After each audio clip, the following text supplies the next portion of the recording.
And please rise for the flag salute. I pledge allegiance to the flag of the United States of America and to the republic for which it stands, one nation, under God, indivisible, with liberty and justice for all.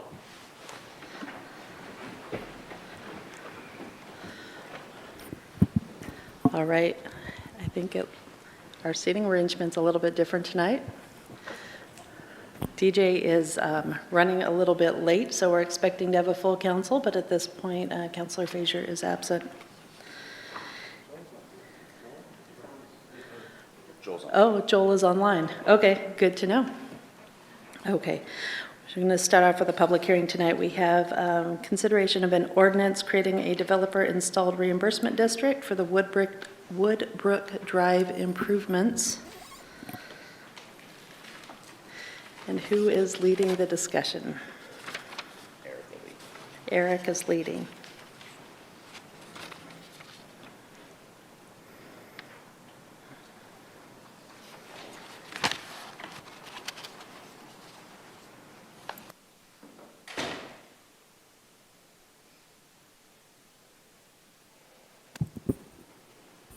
Good evening. Can you guys hear me okay? You're a little quiet. Just make sure you speak into the mic. So this is for the Woodbrook Drive Improvements Reimbursement District. It's a water and sewer improvement district. I'm just going to give a brief overview of reimbursement districts since we have some new councilors that may not have heard a reimbursement district yet. So a reimbursement district is a contingent liability that's placed on properties for districts that are formed by the city, which permit the installer of public improvements to recover a portion of those installation costs for the improvements that are constructed adjacent to intervening properties. Once those reimbursement district assessments are paid by the property owners, the properties that benefit from those improvements, typically at the connection to water or sewer, storm drain, street improvements, or when they obtain development permits. This one is strictly just for water and sewer improvements. Annual simple interest from the date of adoption of the final reimbursement district ordinance is calculated and imposed at the time the assessments are paid. And reimbursements are delivered to the developer for a period of 15 years from the date of the final ordinance. If the district is formed by the city, then that district remains in perpetuity and amounts are collected forever, basically.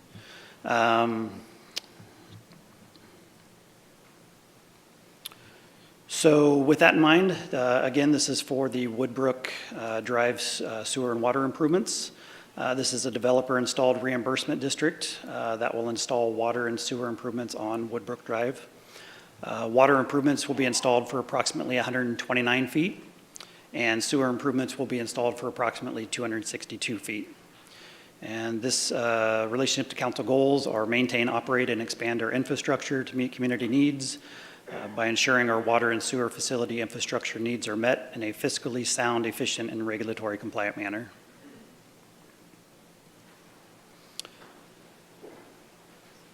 This is a map of the reimbursement district. So there's 4 properties associated with this one, so it's a relatively small district compared to some of the ones that we've seen in the past. Property number 4 is the one that is driving this reimbursement district. It's 215 Woodbrook Drive. And Woodbrook Drive, just for situs purposes, is located off of Northwest Highland, just south of Vine Street. And this map, excuse me, this map's located on page 5 of your council packets.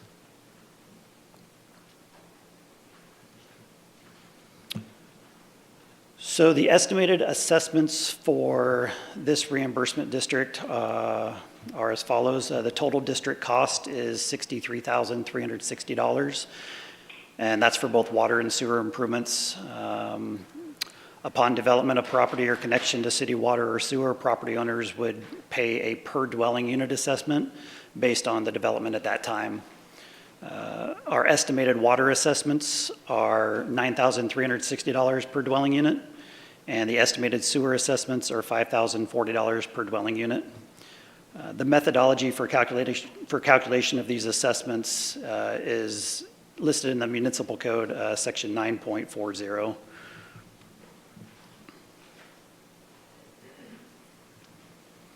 So community development staff's been working with the developer on this district. The following meetings and notices have been conducted. We sent out hearing notices on June 18th to all the affected property owners. We did not receive any responses from any of those property owners. Again, it's a really small district, so that's kind of typical for a reimbursement district not to hear too much from property owners. And then tonight we're hearing the public hearing for this first ordinance. Once, if this first ordinance passes, we'll come back with final costs for a second ordinance, and that will basically adopt the district and allow that developer to get reimbursed for some of those costs. So the imposition of assessments or triggers for reimbursement, they're based from ordinance number 17-5726 and section 9.40.100, items A and B of the Grants Pass Muni Code.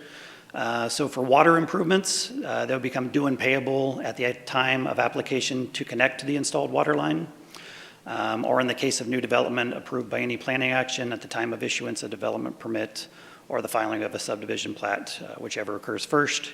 And the same for wastewater improvements at the time of application to connect to the installed wastewater line, or in the case of new development, the same as above for the water.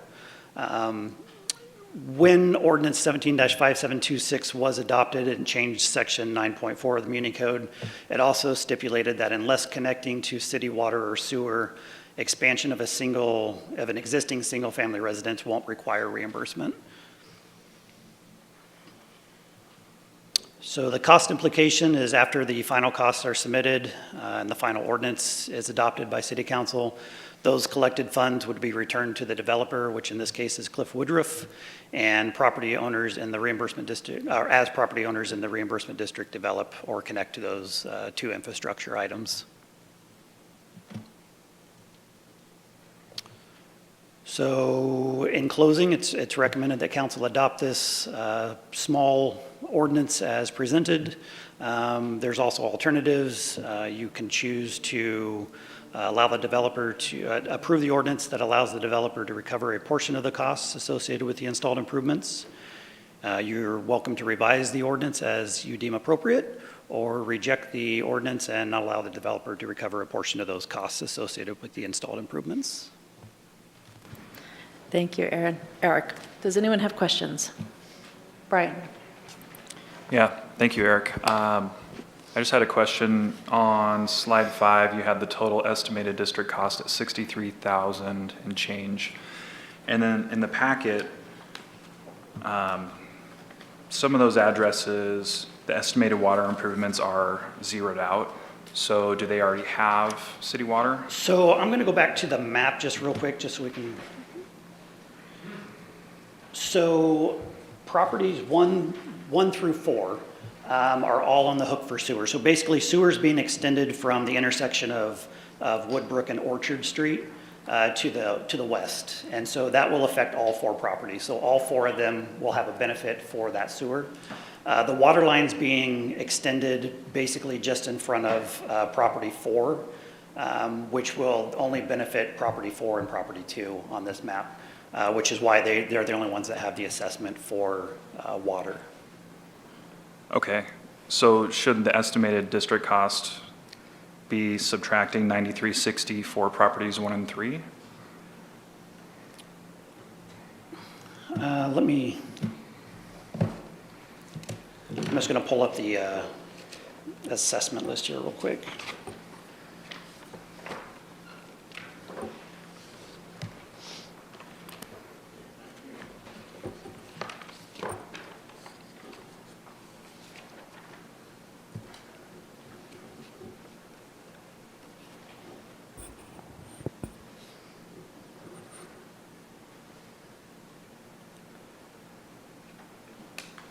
So on page 6 and 7 of your council packet is the assessments. So at the bottom of page 6 of your council packet, it lists the estimated water improvement and the estimated sewer improvement. So those costs are broken out independently. So sewer is $35,280, water is $28,080. And then those are broken out even further by how many calculated dwelling units could potentially be built on each property. Okay. I was just looking at, on page 6, for each of those addresses, for number 2 and number 4, it's showing the full cost for both of those properties, but for properties 1 and 3, it's only showing the sewer. And so, I'm a new counselor. I don't know how this works, but those numbers on those line items don't add up to the number at the bottom. Gotcha. So on a per dwelling unit basis, if it was built to max capacity, then yes, it would work out. On property 4, which is the property that's driving this reimbursement district, they have a maximum dwelling unit of 2. So if they were to build out completely 2 units, they're not going to have a repay back amount. I'm trying to get to the root of your question. I understand what you're asking.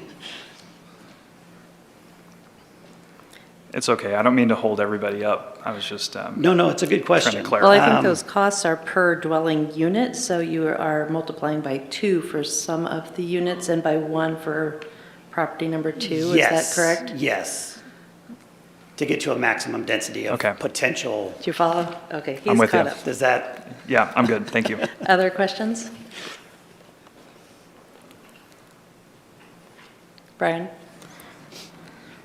So does this mean that we cut a check to Mr. Woodruff for $63,000 and then the city gets reimbursed when those properties are developed? Is that how it works? So no, great question.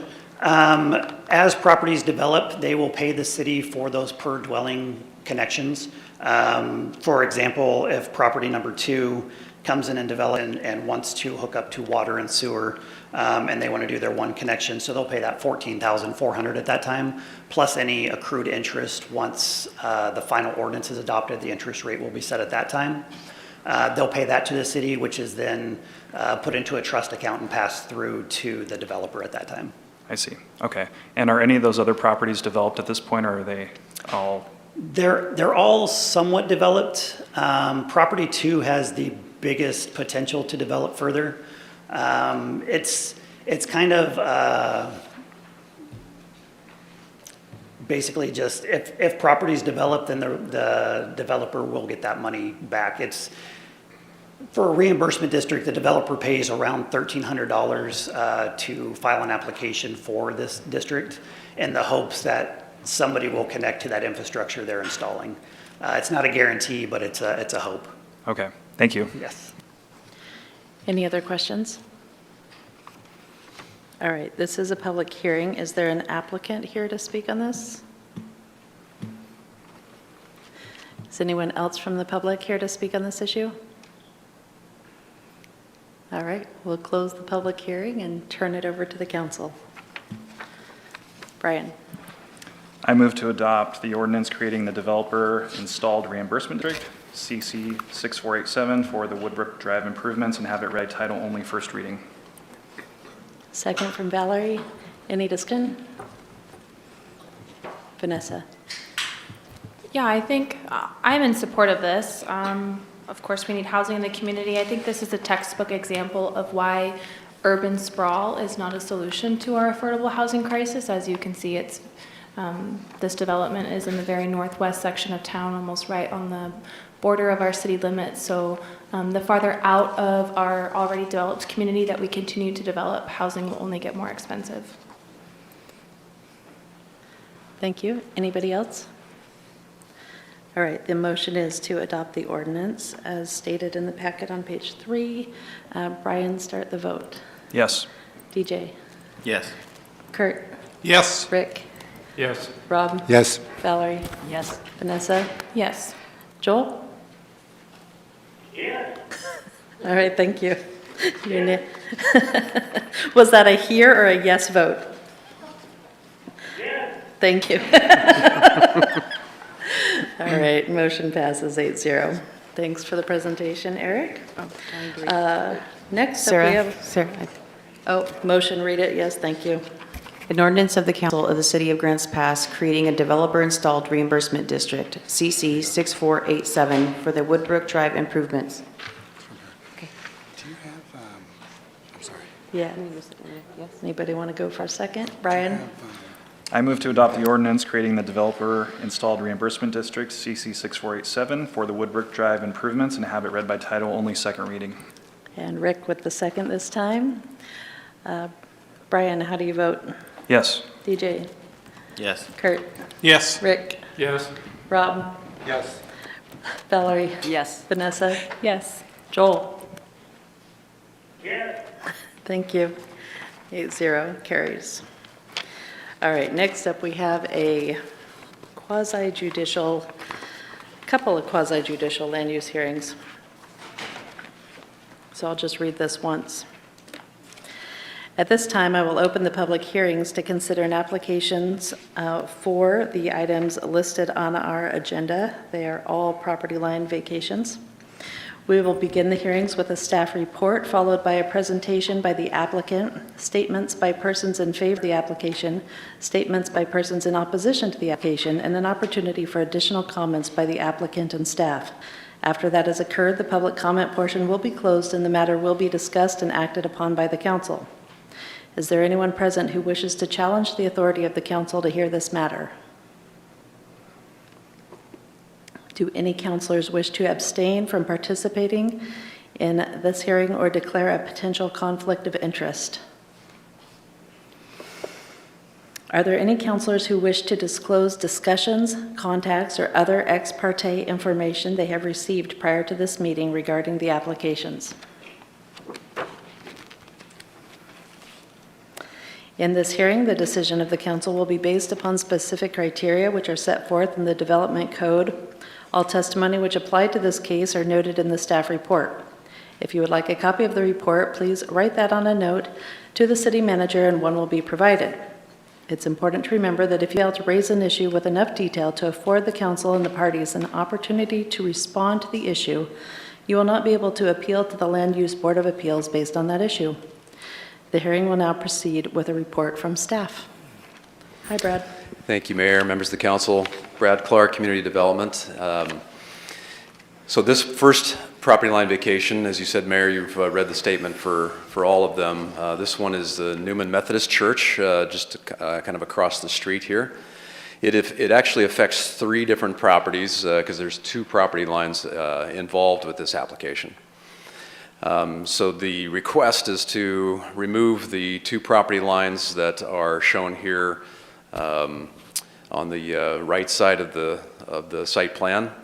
And the reason for it is the church is looking to do an expansion and the stairwell that would come off the east side of the church would potentially go across the property line that is there right now. So that's kind of what's driving the application.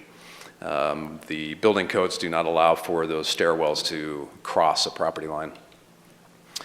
So here's a street view, kind of looking, one of the property lines runs about where the red and white car are here, and then the other one is further to the right, which divides the parking lot. Here's just a zoomed in view of the image that I showed a minute ago. Again, it's B Street and between 6th and 7th Street. So the effect of the approval of an application tonight would remove both of those property lines and would essentially put the parking lot and the 2 main church buildings all on the same single parcel. So planning staff did a review. Here are the only criterion that are required for property line vacations. The property configuration does not create a substandard condition, and the proposal is not contrary to the public health, safety, or welfare and convenience of any purpose of Article 17.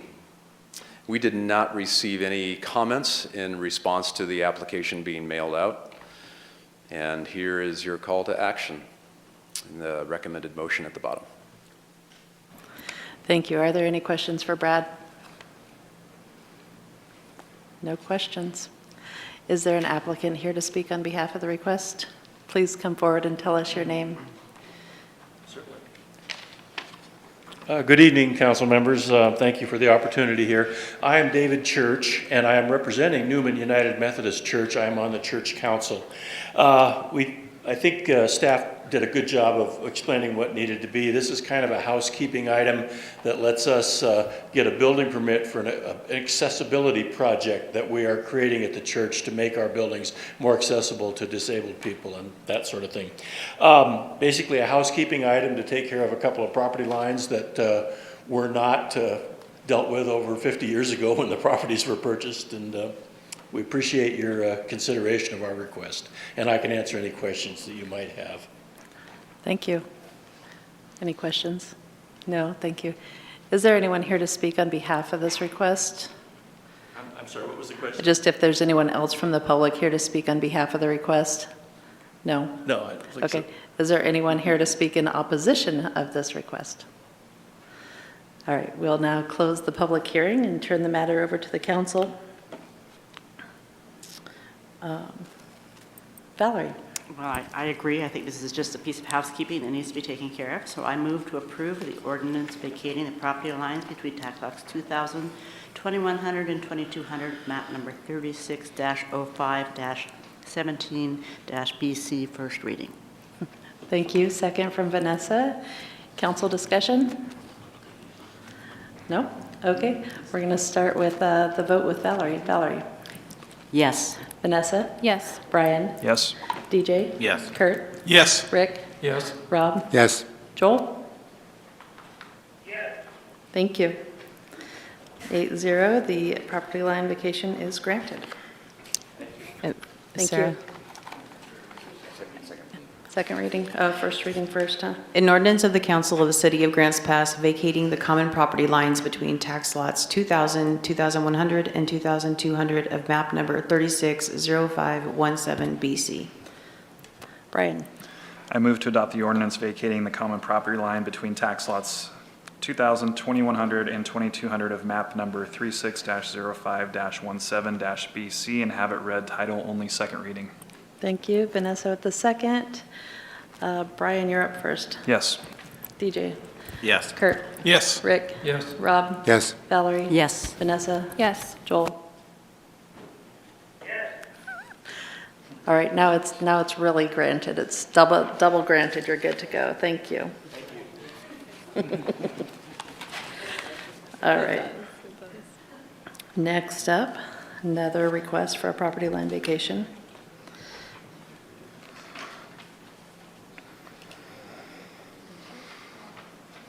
Sarah, does Yes. Julie need to read it on the second reading as well? Oh, she does.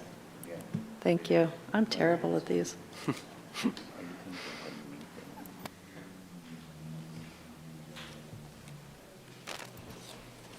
An ordinance of the Council of the City of Grants Pass vacating the common property lines between tax lots 2,000, 2,100, and 2,200 of map number 36-05-17 BC. Thanks. Sorry about that. I am terrible about remembering these first and second readings. All right, Brad, we're up with the Mill and J Street properties. Oh, I got those out of order, sorry. Just give me a second to pull up the right one. I thought we were.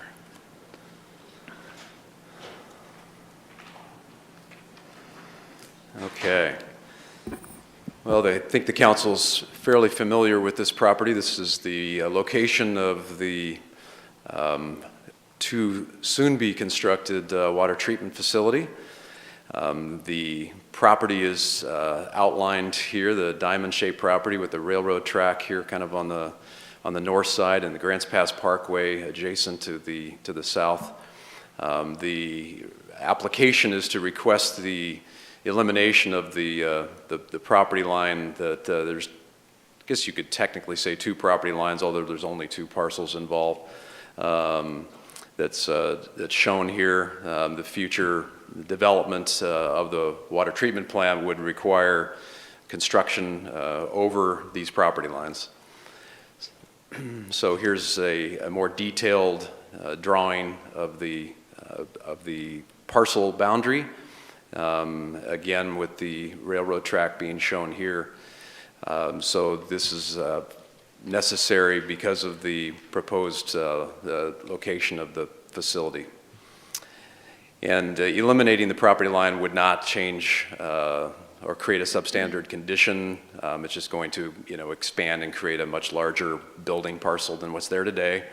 And it's not found to be contrary to the public health, safety, welfare, or convenience of Article 17. And here's your call to action with a recommended motion at the bottom. Thank you. Any questions for Brad? All right, is there an applicant here to speak on this? Technically, Public Works is the applicant, and we appreciate your consideration.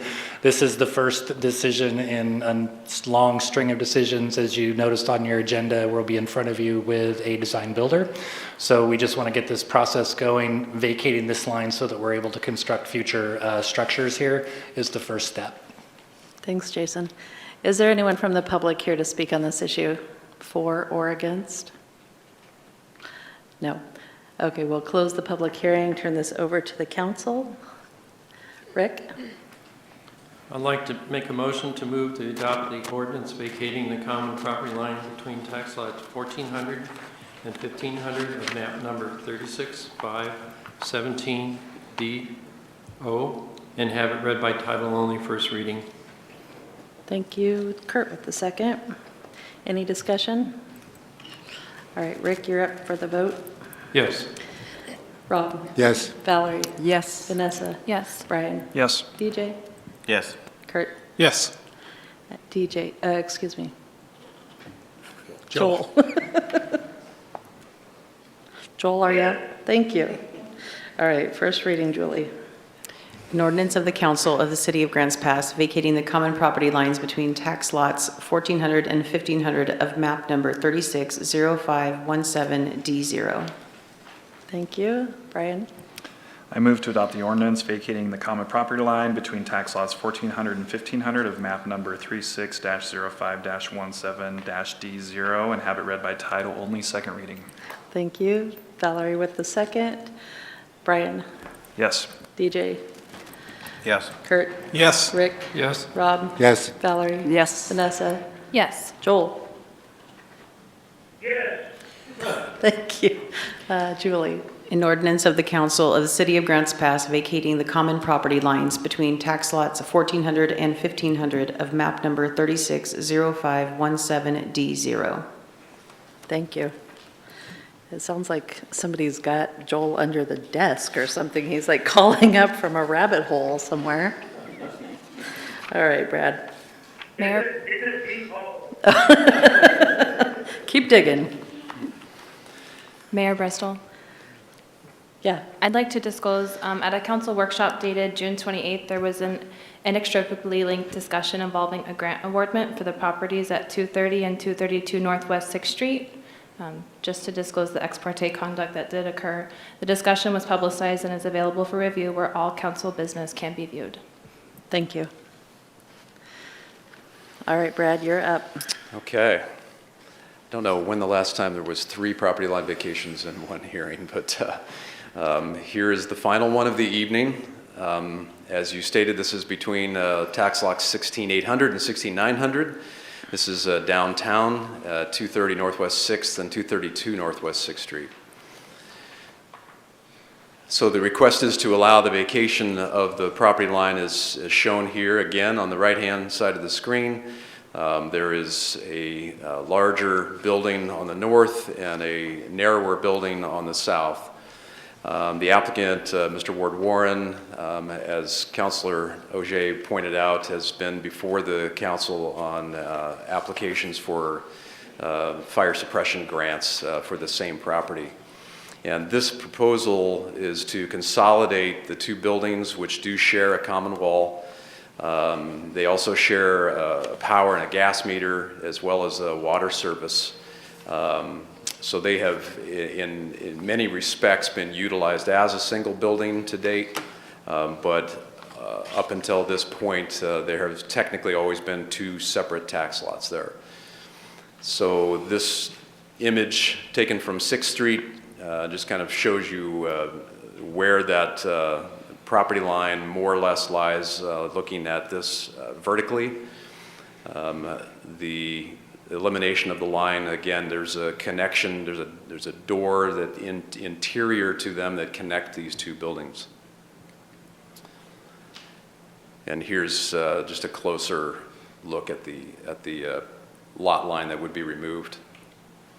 And again, here are the two criterion that staff's required and the council's required to meet before you can authorize the removal of any property line. The staff report that's in your packets does show that staff recommends approval of this.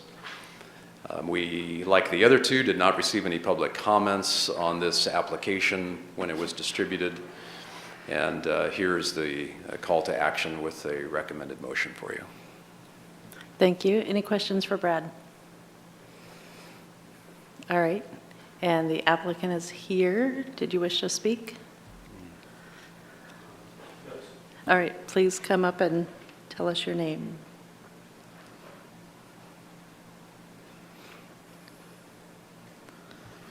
Hello, thank you, Brad, and thank you, council. I think you're all pretty familiar at this point with the situation here. Really had to do a lot line vacation under the circumstances to accommodate a tenant in a building that has been vacant for 7 years.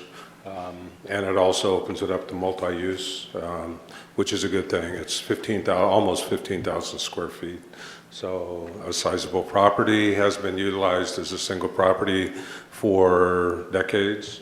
That says the property line vacation will become final 30 days after approval. I had requested, I don't know if you're aware of that, but I had requested that you waive that 30-day requirement because of the fact that the reason, as a kind of an emergency approval, and the emergency basically depends on, does it affect the public health and welfare? And there's no other public involved in this situation except myself and my tenant. That's it. And his potential 20 or so employees, all of who are waiting to go to work. And we've had multiple delays, as you all know. So we'd like to get to work. He'd like to hire people and not have additional delays. No one in the public, no one's health or welfare is affected at all, except, like I said, myself, the tenant, and potentially 20 employees. So if you would see the reason in that, that would be appreciated. Thank you. That's all the comments I have. Thanks, Ward. Is there anyone else here to speak on this issue? No. Brad, is it possible to waive the 30 days? Yeah, and my apologies to Mr. Warren, because we did speak before this, and I failed to bring that up. From staff's perspective, I guess there's two ways that the council could look at this. One is to consider the emergency request that Mr. Warren just proposed. The other is I think that administratively, we can actually handle this without the council declaring an emergency and having to waive the 30-day rule. There's two reasons for that. One is if you were to allow for, if you were to approve this, then we would, at staff level, basically see, okay, the council has authorized this vacation. The permits that we're processing right now through community development are going to have inspections, and there's going to be certificate of occupancy. There are other mechanisms for us to use that we feel comfortable with in terms of if the project is not constructed accordingly, that we can use. So all that to say, I think we could handle this administratively and allow for the permit to proceed basically contingent on this 30 days, going through the process. And at that point, then the certificate of occupancy would be used as the tool that we could have as if it's not completed correctly. Questions, Rob? So, Brad, then you're saying that if we approve it and without an emergency declaration, that based on the fact that you feel you still will say have a leverage or a hammer over the situation, that the tenant would be able to go to work and continue building and getting ready to open. There'd be no restrictions then on what he could do to further the project. That's correct. The building plans that our building inspectors have already reviewed show it as a single building. So all of the reviews that we've been done to date have done that. We have not issued that permit because it's not a single building yet, and it was contingent on council's motion tonight. But if you approve it, yes, we're comfortable that everything in terms of the electrical and the plumbing and how it's reflected on the permit that we have been reviewing is compliant. Other discussion? Brian? Yeah, I just have a clarifying question. So in our motion, would it need to say that we're approving the property line vacation effective immediately, or is it something that shouldn't be in the motion at all? No, the motion should just stand as it normally is, just with the other two property line vacations, and administration will just start processing the building permit process. Okay, then I'll go ahead and make a motion to adopt the ordinance vacating the common property line between tax lots 16,800 and 16,900 of map number 36-05-17-BC and have it read by title only, first reading. Second from Kurt, thank you. Any further discussion? Rob? Yeah, I'd just like to say that I'm in total support of this as far as being able to get 20 employees, potential employees, to work as soon as possible. And also, it just occurs to me that because this property has had one water service and one electrical service, et cetera, it's been treated as one lot for decades. And we're basically just formalizing that tonight because it's already been treated that way by the city. Any other comment? All right, Brian, start us off with the vote. Yes. DJ? Yes. Kurt? Yes. Rick? Yes. Rob? Yes. Valerie? Yes. Vanessa? Yes. Joel? Yes. Thank you. Julie? An ordinance of the council of the city of Grants Pass vacating the common property lines between tax lots 16,800 and 16,900 of map number 36-05-17 BC. Thank you. Valerie? I move to adopt the ordinance vacating the common property line between the tax lots 16,800 and 16,900 of map number 36-05-17-BC and have it read by title only, second reading. Thank you. Rick with the second. Valerie, you can start the vote. Yes. Vanessa? Yes. Brian? Yes. DJ? Yes. Kurt? Yes. Rick? Yes. Rob? Yes. Joel? Thank you. 8-0. An ordinance of the council of the city of Grants Pass vacating the common property lines between tax lots 16,800 and 16,900 of map number 36-05-17 BC. All right. Next up on our agenda for council action, we have consideration of a resolution that would create a position of a recreation program coordinator. And our city manager, Aaron Kubik, is presenting. Good evening, Mayor, council, members of the public. Here today to talk to you about creating a new position, Recreation Program Coordinator. This would amend the city's existing classification plan by adding a new position. And whenever we add new positions that aren't in the classification plan, it must require city council authority. Relationship to council goals is this does support council's goals of leadership by ensuring efficiency and effectiveness in the city operations through appropriate staffing levels to help deliver recreational services to our community. So just some additional background for you as we talk about this subject. Recreation services have historically been provided by a community and event organizations through a Recreation Northwest contract, and they've been doing that for a number of years.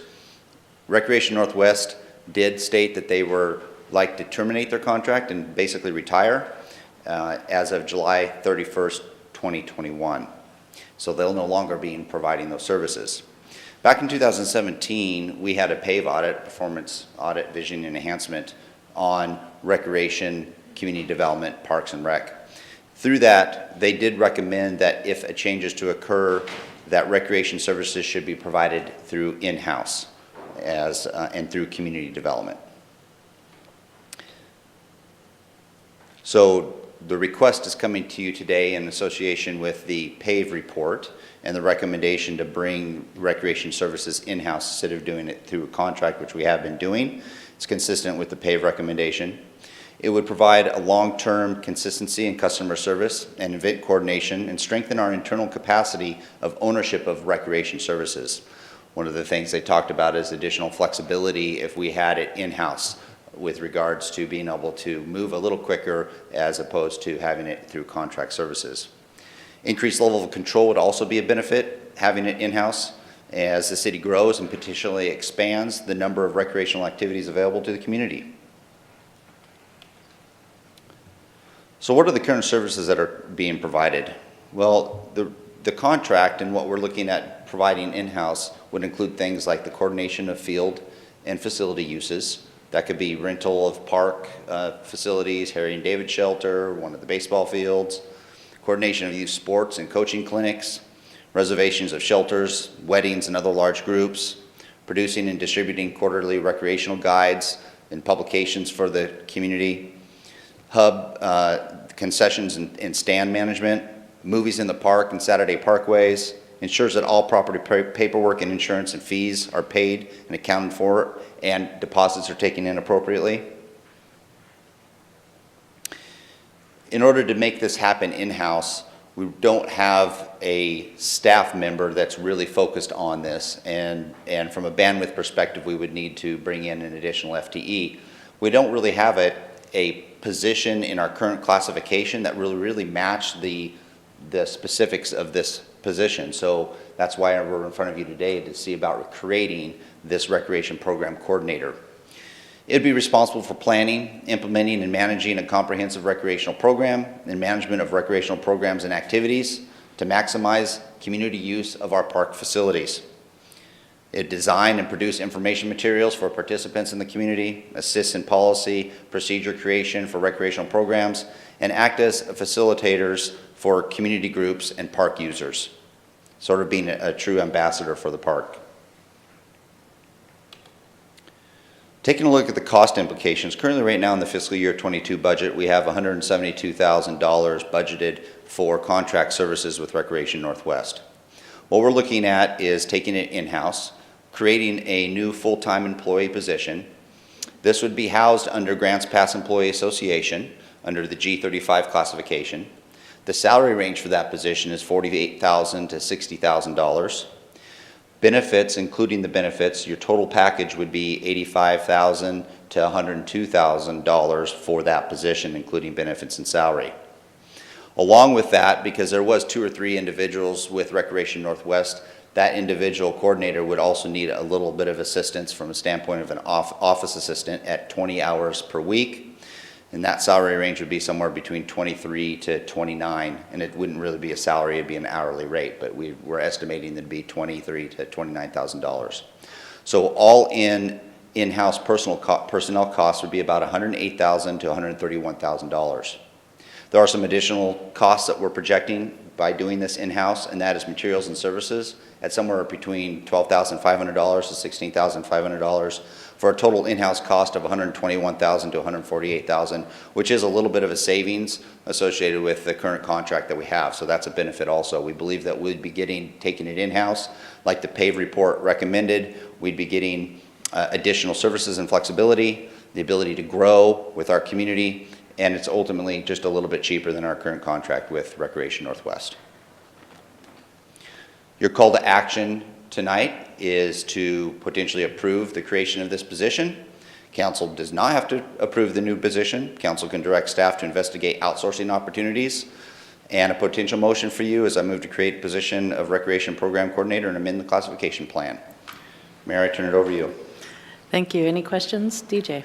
Yeah, just a brief question about the salary range for the position. I presume that these are comparable throughout similar communities. Yeah, in order to prepare this for you tonight, I worked with Diana from HR, and we took a look at similar classifications of other municipalities within our range, and this was a similar classification, along with looking at our current salary schedule for GPEA and looking at trying to find similar responsibilities and making sure it fits in that right area, and this would be comparable.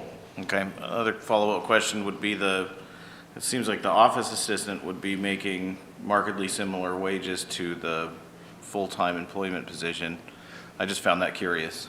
So we purposely have the part-time office assistant scheduled at 20 hours. If you have it at 20 hours or less, then you're not having to pay benefits. And so that is an additional savings and cost. And the salary range, taking a look at that, would be about 23 to 29. And that's just strictly salary, not benefits. Rick? Thank you, Aaron. So on that cost, does that include their location, their physical location, desk and phone and other facilities? Or is that something that has to be added in? No, that's part of the materials and services associated with it. Some of that cost is also some computer software that we'd be wanting to get at about $4,000. It's a reservations system that would help us throughout the year putting registration on all our park system. And I know it's a staff decision and so forth as to that location, but I just know if the Welcome Center would also be a possibility, and I'm not sure that that's the ideal location, but has that been given thought as to where this person would be located? You know, I think we've had some general discussions, potentially the Welcome Center, potentially the historic building that the old house up at Riverside Park. We're not thinking Gilbert Creek Park is really the site for that, even here somewhere on campus, but there's a couple of areas. I don't know if are the other ones that we talked about that might be an option. I think the River House at Reinhardt is another. River House at Reinhardt was another one we talked about. Other question? Hey, Mayor, I had a question. Go ahead, Joel. Aaron, what is the cost of administrating a contract? I know you don't have a contract administrator that administrates any of the city contracts, and so what? I didn't hear those costs. I would guess that would be in addition to what the contract itself costs, the administration of the contract. Oh, I see what you're saying. So that would really basically be already established within the budget, where a certain percentage of Brad's FTE time, and I'm not sure what it is, that goes to parks. A certain part of his salary goes to parks, a certain part of other people's goes to certain areas. So it's allocated that way through administrative oversight. So who actually then administrates that contract when it was viable? Well, Was that Brad or was that Wendy? technically, it's the community development director that has the administrative oversight of that contract. But it also, Wendy also has a percentage of her position that is allocated for that. Our park I hear you. superintendent. Okay, thank you. Yep. Yeah, thank you. Thanks, Joel. Other questions? Brian? Yeah, thanks, Aaron. I was just looking at the job description, and it's fairly extensive. There's a lot of things in this job description, a lot of things that I'm happy to see with regards to coordinating and scheduling school park recreation and athletic facilities, clinics, other instructional events. And then there's other bullets that kind of allude to the same thing that sound to me like an expansion of what the contractor was doing. So I'm happy to see that, and I just kind of was looking for maybe reassurance that bringing this in-house is going to allow us to do more with recreation services than we were doing previously. It does provide, I think, the additional bandwidth for us to do that and be more flexible. It was one of the things that the PAVE report sort of recommended for us to step up our recreation program. This might be one of those opportunities for us to do. So, and we wanted to make sure we tried to encompass the spirit of that, and that's why some of those things do seem a little broader. And it's also in line with other recreational program coordinator job descriptions in other areas. Great, thanks. Any other questions? All right, thank you. Thank you. Is there anyone from the public who wanted to speak on this? All right, council, we will turn it over to you for discussion. Brian? I actually did have one more question. What's the funding source for this? Is this is general fund dollars? It's through parks, but it's primarily, if it's parks, it's probably general fund. Yeah, that'd be general support. Okay. They do get a portion of their funding from lodging tax, but it's a discretionary portion. So that, along with the general support, is what would fund all of the Parks Division. So bringing this in-house would effectively save the city about $26,000 in general fund, more or less? Based on those numbers, yes. Great, okay. Or provide additional flexibility to increase the recreational services. Valerie?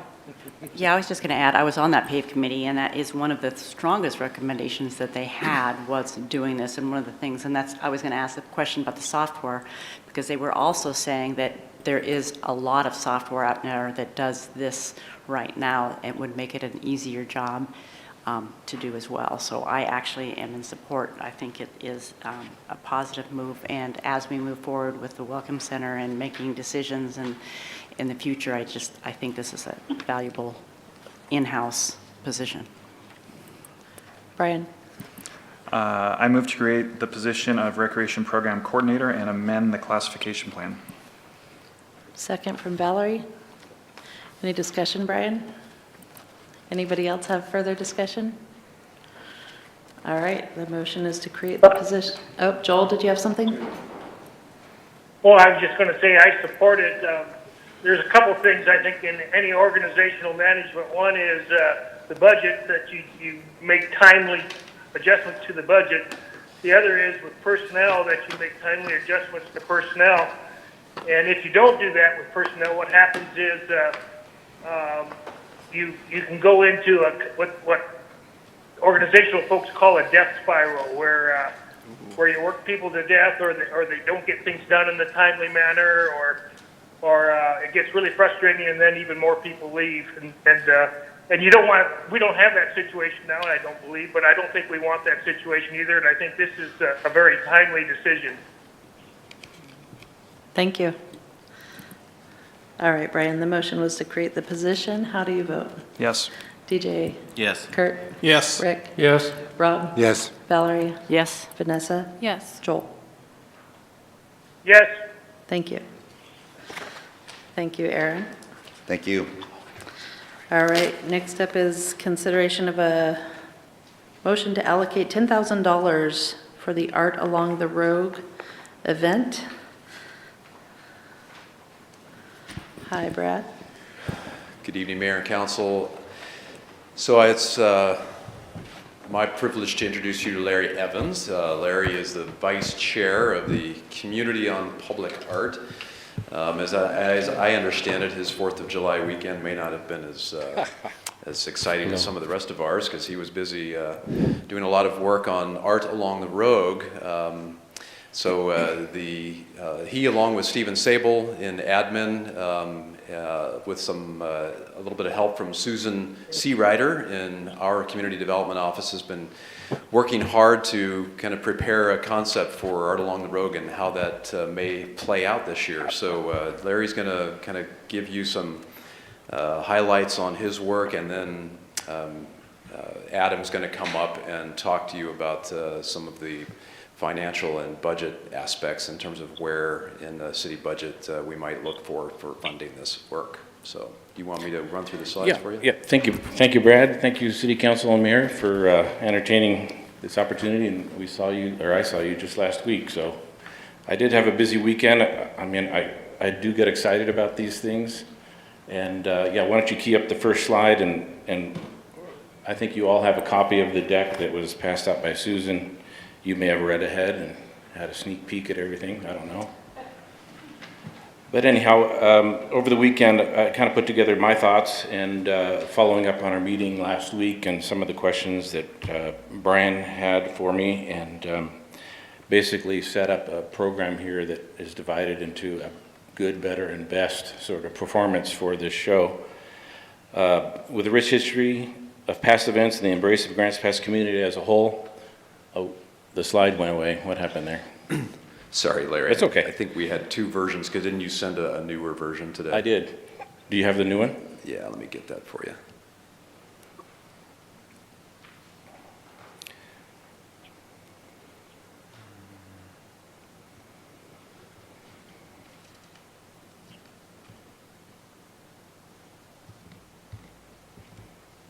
Let's see. I'll go ahead and start reading. With a rich history of past events and the embrace of Grants Pass community as a whole, Art Along the Road is a festival we all remember and look forward to. With unwavering support from the city, our valued sponsors, and the many dedicated volunteers, this year promises to be great again. The street will come alive with talented chalk artists, interactive crafts, art vendors, youth activities, and fun for the entire family. With additional financial backing, a dramatic stage will be set with lights and sound for a variety of daily and evening concerts. To kick things off, let me bring you to the brand. With a bit of sophistication, old world charm, a little fun, a splash of seasonal color, and a tease of music, I present you with the new brand, Art Along the Road. I went over the past, any materials I could find over the last few years, and we've had things fairly plain, and then we've had a series of, there was 3 dancing and playing a salmon for one of the years. So this year I felt that when I've gone, it seems quite sophisticated, so I wanted to have the branding to be at a little bit upper level where it connects with a little bit more sophistication and relates to the artists that we hire to come in and do great painting on the streets. This is the Art Along the Road 2021 preliminary budget with 3 event option levels, good, better, and best. At the good level, the world-class chalk artists, four would be featured at this proposed level. And then as you see below, the contracts for the artists, they go from 500, 800, 900, 1,000. I went over the last few budgets that we've had, and the artists are not all paid the same. They all have different rates. And then we have artist travel, lodging, and transportation. Some may be local, some come from distances, and so some of these numbers, you might have none transportation for one artist, and another one might spend, 60% of that number. And then in the past, what had happened is in those budget line items from the year, I guess it'd be 2019, the meals were taken out just as kind of grouped together, and there was really no structure to it. So our team feels that it would be a better way to just do a per diem, $100 per diem per artist per day. So you'd have 3 days at $100 each per artist, which would give you the $1,200. So if we featured 4 artists, it brings a total of the $5,650 for that talent. Turning the page, at the same good level, the promotional costs and event support overall, which would be the advertising and media buys for different publications, and also radio spot. The first item here is what I'm basically donating. My background is a creative director for an ad agency, so it kind of fell into my lap to take the lead here and do this. But again, there's no charge. But in the parens off to the side, you would see an approximate valuation of what those services might cost. Then we have the sneak preview publication for the ads to run. That's around $750 media buy. The Grants Pass broadcasting radio spots are about $750 media buy. Vista Print to do any posters, $375. Mac Graphically Yours, if we did some flyers and any incidentals, would be about $200. And then we have staffing and event support by various COPA members, city staff, and other help. In the 2019 budget, there was an expenditure of about $3,500 for help. So if that's all volunteered, that's a number that we're gaining without paying anything, which is great. The body covers did the screen printing of the t-shirts in 2019. It's around 2,100. Stephen told me that there's still a lot in storage that they didn't sell very well. And I mentioned to him that a lot of times depending on what the t-shirt looks like, might make a difference on what sells and what doesn't, or also the price point. But I think it's something that's valuable for the sponsors. When we're going out trying to get sponsorships, we really need areas where they can see their brand, and the longevity of a t-shirt is years versus a week or so on an advertisement or flyer. So I think it's a valuable vehicle for branding and for the sponsors. And not only this number is $2,100 is in our budget, but a lot of that I think would come back as recoverable, which is something to think about there. And so all of those numbers, $41.75. Turn the page when we get to logistics, permits, and supplies. There's some items in here that we're going to pull from storage. Some plywood and paint supplies for the show. The City of Grants Pass, their permitting for the show was paid $100 in 2019. I imagine, I'm not sure how the strings are pulled to get that. Maybe a donated $100 for that. Fred Meyer for snacks, water, and expendables for the artists. Republic Services for trash, Walmart for the children's chalk, street tape, and other sundries to get the streets set up for the event. And then Concierge Watch, which is night security, 2 nights. They're about $600 each night. That'd be Friday and Saturday night. Subtotal there is $21.25. So the next page is basically a summary of pulling off a good show. You got the subtotals 1, 2, and 3, comes to $11,950. Incoming revenue to date as committed by the following sources of generous City of Grants Pass at $10,000 and Evergreen Bank has already committed $2,000. So as you can see, the numbers work out pretty well to pull off a good show without any extra anything. We took another step, and this kind of came up at that last workshop, and Brian was wondering what better might be and what a best show might be, and that's where these lead. The first example here, to get everything to a better level, the biggest component that we would be missing if we didn't get to this step is the music level. This page represents what the fees and services might cost to get featured bands for day and night. I have it set up October 1st, which is a Friday. It would be a featured first Friday. You'd have day and night performances. That totals around $19.50 for, we'd have to divide out how many groups. It's probably 2 or 3 bands that day and evening. Same thing would happen again on Saturday, 2 or 3 groups from early afternoon to evening, another $19.50, and then Sunday being a short day, you'd just have maybe 1 or 2 at $1,050. There's some associated costs of chair rentals, tables, and incidentals. The biggest expense, single expense, is Southern Oregon Audio Visual, who set up the stage, sound, and lights, and their own staffing, which was $4,500. So that makes an additional $94.50 to have the musical component, which to us as a committee, subcommittee, we feel is very important, and that a lot of people come to this festival for the arts and entertainment. And I think if that music component was missing, it would be, might feel a little bit lackluster. Then going to the best level, next page, Art Along the Road could be done at the best level and widen the creativity by bringing more street artists to town. Previous festivals have had as many as 8 featured chalk artists. We propose, and COPA agrees, that this level would be best. So here we have about, if we added another 4 artists, like I said, we've had 8 before. Again, we have that spectrum of different artists require different fees, $500, $800, $900, $1,000. And then again, you're going to have travel, and again, you're going to have their meals. And that added another $56.50, just as it did on the first couple of pages of the budget. Next page. Here's the summary of the total cost to get it to that level of best. You would have the additional cost of the better, which is primarily music and stage lighting at the $94.50. If we wanted the 4 more level of artists, would bring it to the $56.50. Altogether, it's an additional $15,000. To do that level, as you can see below, this would require, with our, asking you for another $10,000 as a city, and then we would go out as our team members and look for sponsors. I already have interest from Kitchen Store, Mock Ford, Jim Siegel. You can see the list goes on, and there's others that are also coming to the surface. So, for example, if you agreed to do another $10,000 commitment, I would believe that we could also reach the other 5 from sponsorships, which would put us at that overall budget to pull the show off with 8 artists and music, which is our goal. And then the last example is a t-shirt design with the new brand. It'd be fairly large on the front, and then again, as in previous years, you would be hosting the sponsors on the back. And with that, I can answer any questions.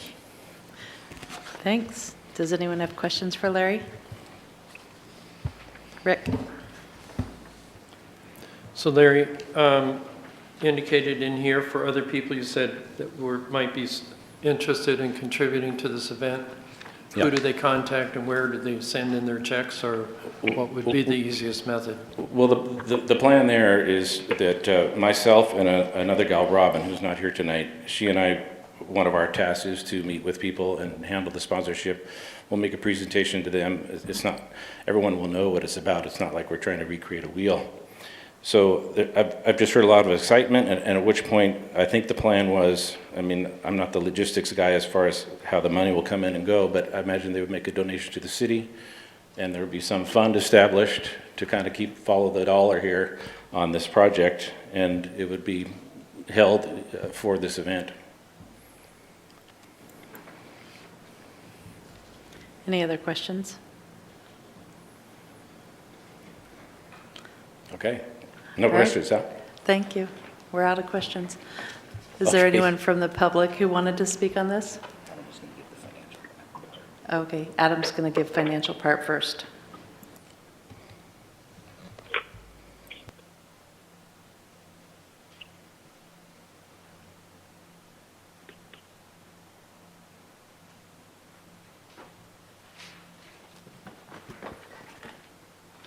So good evening, Mayor and Council. Just to talk about some of the financials and budgeting related to this contribution to art along the road.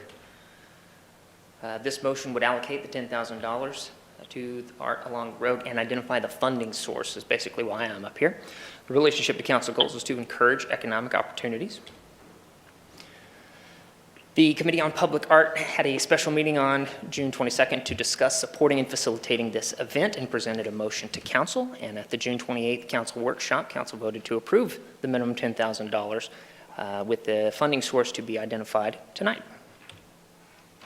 Some of the funding source alternatives would be general fund, general program operations. That's an entirely discretionary bucket of funds. At the moment, that account has $53,000 budgeted for it.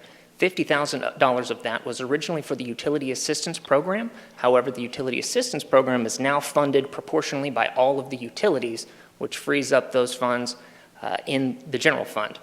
So we have those funds available for this year.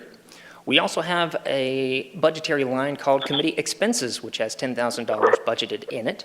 There were no expenditures in FY21, this past year that is just now ending, nor any expenditures in FY19, but there was $4,000 spent in FY20, just to give you a history of how often that account's used and what it's used for. And also at the very bottom, which looks like it's getting cut off a bit, sorry for that, is the General Fund Tourism Division. Funds from the Tourism Division could only be used to pay for tourism promotion costs, such as advertising the event. One of the categories is the promotion, so it couldn't go towards the entire contribution that the city made, but could be used for those tourism promotion costs.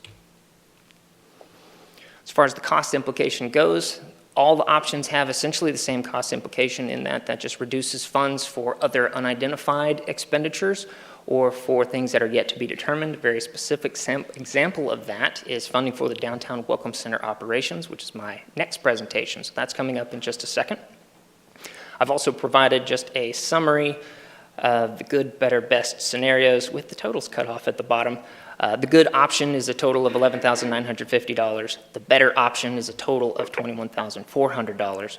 And the best option is $27,050. The call to action is tonight, but that is at your discretion to identify the source of funding and the amount, if council so chose to change that from the $10,000. And I've also got some potential motions with an open-ending funding source for your consideration. And with that, I can take any questions. All right, questions for Adam. Brian, then Valerie. Thank you, Adam. Regarding the general fund committee expenses, is that something that's been accumulating, or is that something where additional funds have not been going in every year? I'm just wondering where that account sits right now, as far as what is the balance on that committee expenses line item? So we don't carry over a balance specifically for committees, so they don't have $10,000 from last year. All of that gets rolled into the general fund balance, which can be used for any discretionary purpose. So it's not accumulating. This year we've just got the 10,000. Thank you. Valerie. That basically was my question too, is if indeed some of that money didn't get spent from before, was there therefore more money in that account than the 10,000? And you're saying no, because it didn't get rolled over. So when it gets rolled over into discretionary, is that what that 50,000 is the discretionary that we're talking about? Is that? Unspent funds are not that specifically retained. It goes into the big bucket of general fund discretionary dollars that can be used on anything and does get used on many other general fund operations. So both of these items are just a placeholder to provide council with the flexibility of, we know we absolutely have this $50,000 or this $10,000 to spend, but every year we don't go back and say that committee expenses is accumulating more funds by not spending it last year. Okay, thank you. Rick. Hello, this is Joel. Okay, go ahead, Joel. I don't want to interrupt if somebody else is speaking. He says go ahead and go first. Oh, okay, well, thank you. So I was just thinking a recreation visitor day to Grants Pass, on the average, I want to see if you think this is reasonable, would spends about $50. And that includes direct benefits, direct purchases, induced benefits, and indirect benefits. Does that make sense? Did you say that you think the average visitor would spend $50? Well, in direct, indirect, and induced benefits. I'm thinking that would be a reasonable amount. If so, then how many people did we have come to Art Along the Road? Do we have those figures at all? It's hard to count. No, we don't. Yeah. Okay. So then, by investing in Art Along the Road, and assuming that it was $50 per person, that would give us some idea of what a break-even point would be financially for the town, not for the city, but for the town as a whole. And so the minimum amount was what again? 10,000. No, the minimum amount. 10,000. So that would be 200 people, and the maximum amount is what? 28,000? 27,000. So that would be about 600 people. So those are within the realm of possibility, both of them, for making it a good investment. Just talking aloud with you. I don't know if that makes sense to you. If it doesn't, speak up. Thanks, Joel. Rick? I basically had the same questions. I was wondering what our return on investment was, but I think we really don't have that type of information at this point, but I think it would be beneficial in the coming years to be able to estimate what the crowds are and what some of the other activity, like selling T-shirts, and show what, the potential return of investment. Thank you. Any questions for Adam? All right, I guess we're out of questions, Adam. Thank you. Did anyone from the public want to speak on this issue? No. Okay, back to you, council. What do you want to do? DJ. I'd like this to be an impressive event. And so I think it's sensible to allocate some monies from that tourism division just specifically regarding promotion, some of it coming out of the general committee expenses and some coming out of the general program operations, which was originally intended to fund events. So I would tend to spring towards having music at a minimum, and would even entertain going for the best option. Brian, then Vanessa, then Valerie. Yeah, first I want to thank Larry for taking the weekend to put together those numbers for us and what those different scenarios look like. At a minimum, I would very much like there to be music at the event. I feel like without the music, it's kind of half of an event. So at a minimum, I would be in favor of the better scenario. I could see us maybe funding half of that better scenario, because I think it was about an extra 10,000. And then on that last sheet, he has people that are already interested in helping to sponsor. So if we did an additional 5,000 and then they found another 5,000 of private investment, we kind of did maybe like a match, like a private match or something, that could get us to better while only spending another 5,000. Vanessa? Yeah, I'll second that. I'm also in support of the better option. I don't believe that the committee expenses should be utilized for this. The members of the committee are already donating so much of their time and energy, and I don't think the projects from the committee should be taken away from this event. That goes to like alley beautification and other things that they put on. So I do support utilizing some of the tourism division dollars for promotion, and then also that general program discretionary funds. Aaron has something. I just want to clarify the 10,000 committee is unappropriated 10,000. It is their alley beautification and stuff is a separate pot of funds that's for them. This is just a general pot for council to consider throughout the year if a committee comes up and wants some additional resources for a special project. Is that for all committees? Yes, it's for all committees. Wonderful. Thank you for clarifying that. My position still stands. I don't think that we should use committee funds for this, just because they already are donating so much of their time and energy. I think that it should go to actual committee projects and not events. It was Valerie, then Rob.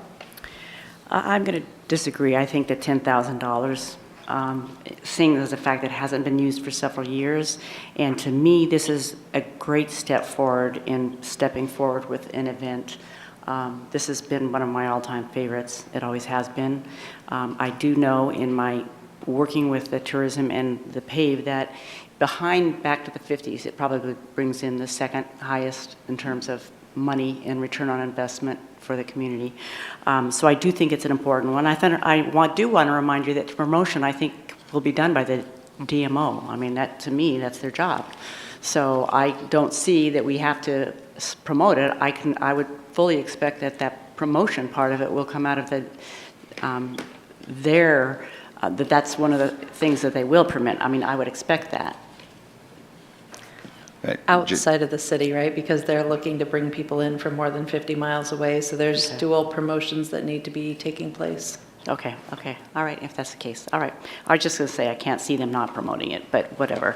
So anyway, I tend to go with what Brian had said. I kind of like the matching up to $15,000 because I do believe that there is a lot of interest in the community for this event, and I think you will be successful in getting people to stand behind it, because we've talked about people are very anxious to have something happen, and this is a perfect event happening in October.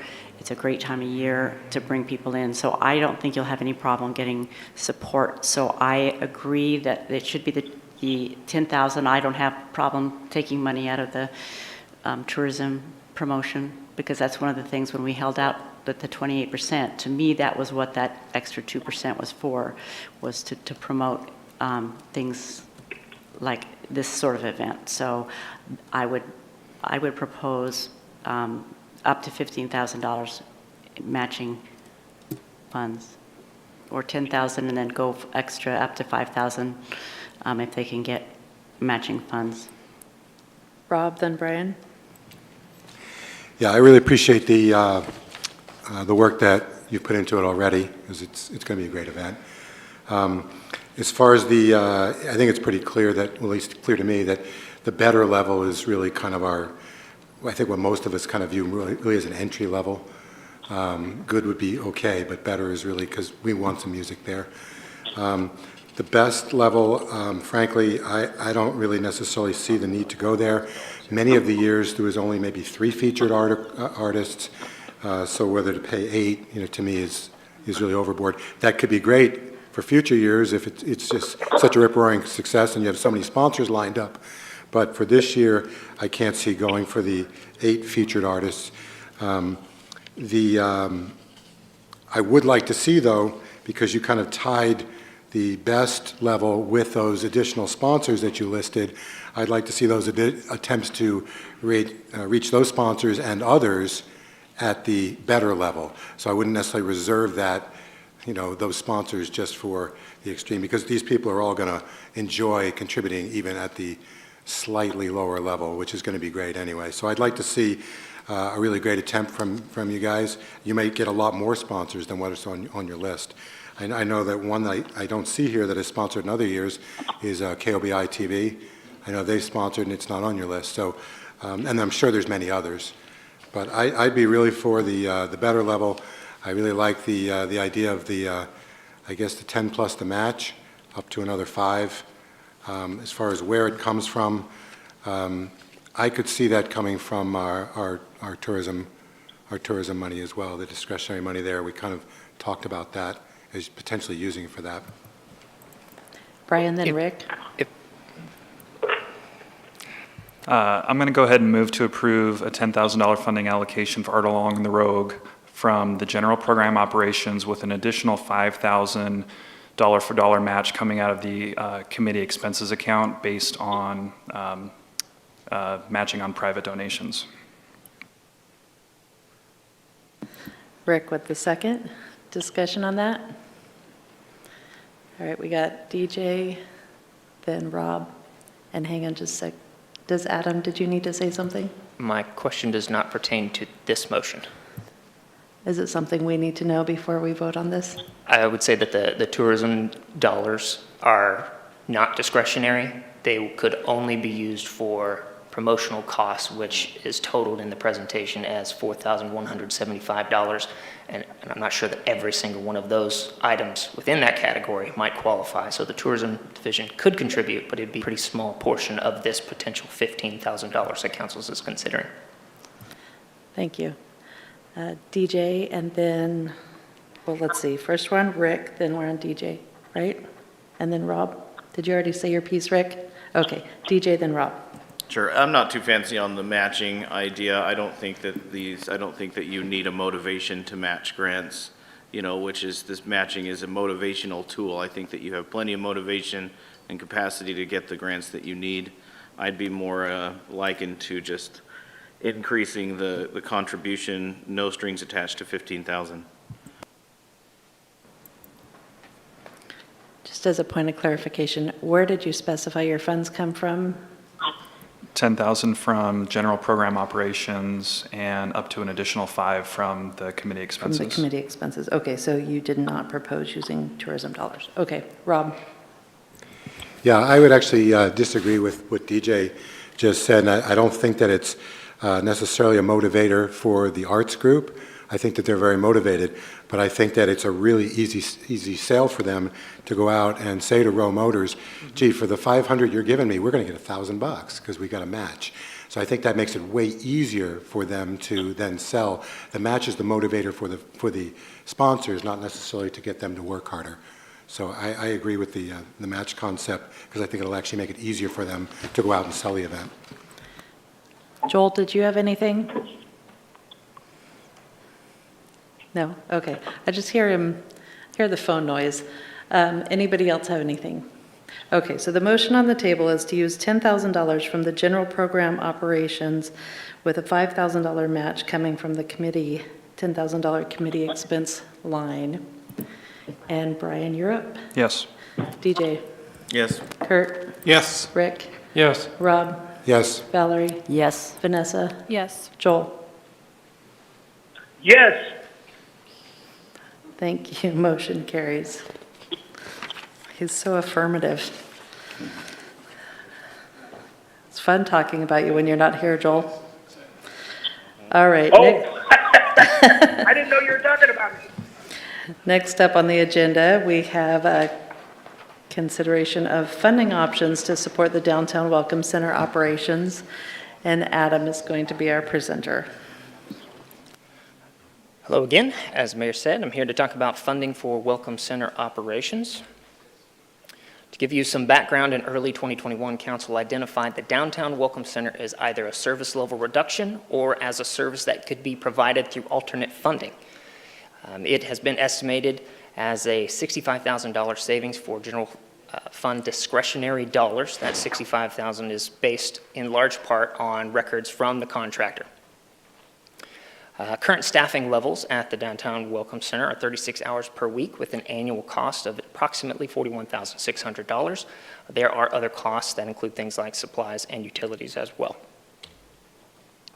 At the June 21st workshop, staff presented two options for funding. I apologize, I was on vacation that day. But those were, you use the 2% difference between the originally considered 30% contract with the DMO and the final 28%, so that's that 2%, or to use funds from general program operations, which was $50,000 until just moments ago. Council did not make a determination of the funding source at that time, but did express the intent to keep the Welcome Center open. At that time and since then, there were questions regarding the specific dollar amounts, about surplus tourism division funds, and about reallocating resources from capital projects, which I'm going to try and cover here for you. Just to cover general program operations first. Same spiel on the first portion. That last bullet is just to say that if any of those funds were utilized for Art Along the Rogue, then that reduces the available funds from 50 down to 40, which is the case. So there are now $40,000 available from general program operations. The next option to discuss the use of lodging tax. This is the definition of tourism promotion. There's actually a couple more items, but I stopped on this first one, which says advertising, publicizing, or distributing information for the purpose of attracting and welcoming tourists. So according to Oregon revised statutes, this would be an allowable use of lodging tax dollars for tourism promotion. However, according to the Performance Audit, Visioning, and Enhancement Pay Report, it did state that utilizing tourism dollars on a welcome center was not the most most efficient use of tourism dollars. And part of that was because we have two. Let's see.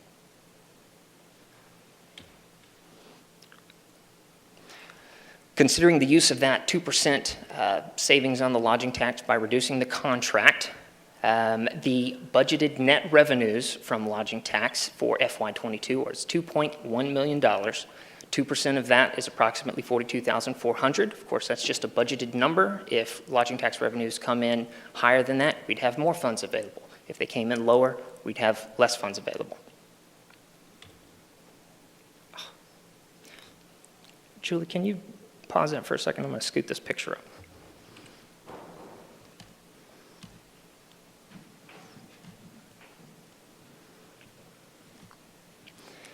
And it won't let me because of the licensing. Let's see.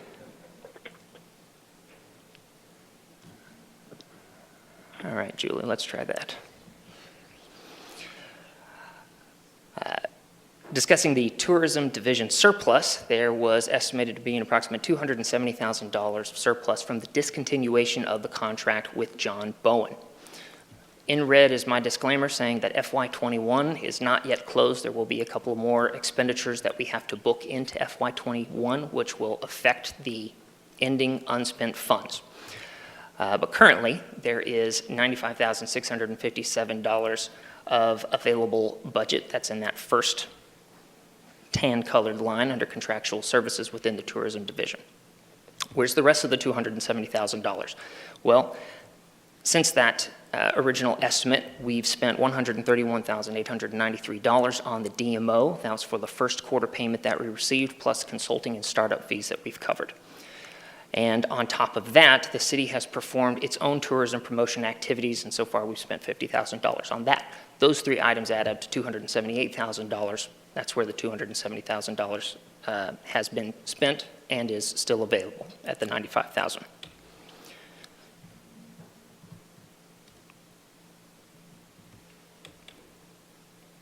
go.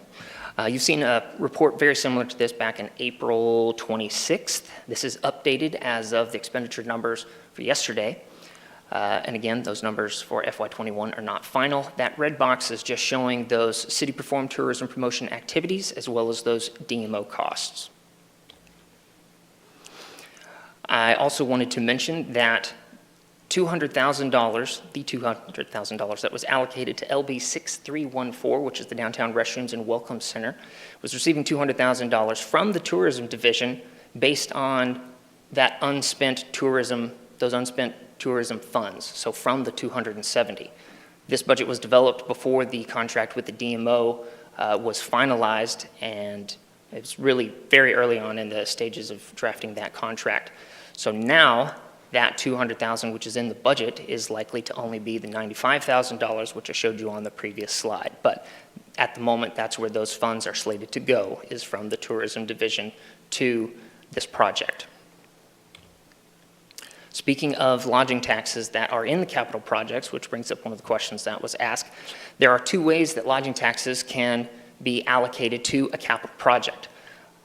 Method number one is directly from the lodging tax fund to the capital project, with the requirement that that's for acquisition, development of parks properties or other tourism-related facilities. And the second method is any surplus funds that are not spent in the tourism division can then be have the flexibility to be transferred and allocated to a capital project for tourism-related facilities. An example of method number one is LB 6370, which is Dollar Mountain. The red square points out that one of the resources for this project is the lodging tax fund. This comes with that requirement that it's spent on parks acquisition, development, and other tourism-related facilities. Method number two, or an example of that, is LB 6314, which is the Downtown Restrooms and Welcome Center. It's actually the only project we have that's in this particular situation. Through FY20, it had received $150,000 of leftover funds from the tourism division, and as I mentioned just a few moments ago, it's likely to receive about $90,000 from the tourism division, unless council is to make a different determination on the use of those leftover funds. What we can do is we can reallocate the tourism division funds from LB 6314 because those had the original purpose of being used on tourism promotion. So by leaving them in the tourism division, they can be spent for a purpose such as a welcome center. To create some more flexibility, we could do that same transfer from Downtown's Restrooms project back to the tourism division, and then refill that missing funding from another capital project that's getting its resources from the lodging tax, such as Dollar Mountain. So it's a bit of a shell game, but we could reallocate funding that way depending on council's priorities. The cost implications, as mentioned in the packet, there's some short-term and long-term decisions to be made on the Welcome Center. In the short term, it could cost up to $65,000. Right now, it's looking like it's costing a little bit less than that to maintain the current level of services. However, if decisions are made on what to do with the restrooms at the Welcome Center, that could very much impact the amount of attention that is required at that building. So that could change. The long-term cost implications will likely require further discussion on the long-term funding if council should desire to keep both welcome centers running, especially downtown Welcome Center. Any of these options will likely require a budget adjustment, so whatever decision you do make, I'll likely be seeing you again with doing some budget adjustments to make sure that the expenditures of these funds come out of the appropriate division, but that'll just be some housework. Your alternatives are to approve the $50,000, well, which is now $40,000 from general program operations. Reallocate funds from LB 6314, either stop there or you could do that and reallocate funding from another capital project. You could reallocate funds from another general fund source while a long-term funding source is identified. An example of this would be to continue to pay for this out of the downtown development division while it was identified that it'd be a short-term solution, is we could continue to fund it out of downtown for 1 year with full anticipation of finding another funding source or to discontinue this level of service. Reallocate funds, well, that covers both of those really. And finally, we can pursue long-term solutions to the Downtown Welcome Center to include in-house management and staffing and/or contract services. Your call to action is today, and of course that's your discretion, and I don't have a potential motion, just really seeking your direction on what you guys would prefer.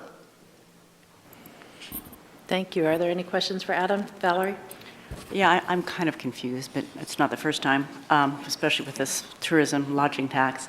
It was my understanding that the $200,000 was the facility that was the part of the 30%, which was the tourism facilities. Am I incorrect then that that $200,000 came out of that 30%, that it actually came out of the tourism promotion? Can you, I mean, you've talked about it a little bit, but I'm kind of confused. That's correct. The $200,000 that you see there, which was in the budget that we presented and adopted, was surplus funds from the tourism division with the original purpose of tourism promotion, but with the flexibility of being for other tourism-related facilities. So one more time, clarify for me this, and I know there's 18 billion different combinations of percentages, which makes it difficult, but money neither needs to be spent on promotion or on facilities, correct? That's correct. Those are the two.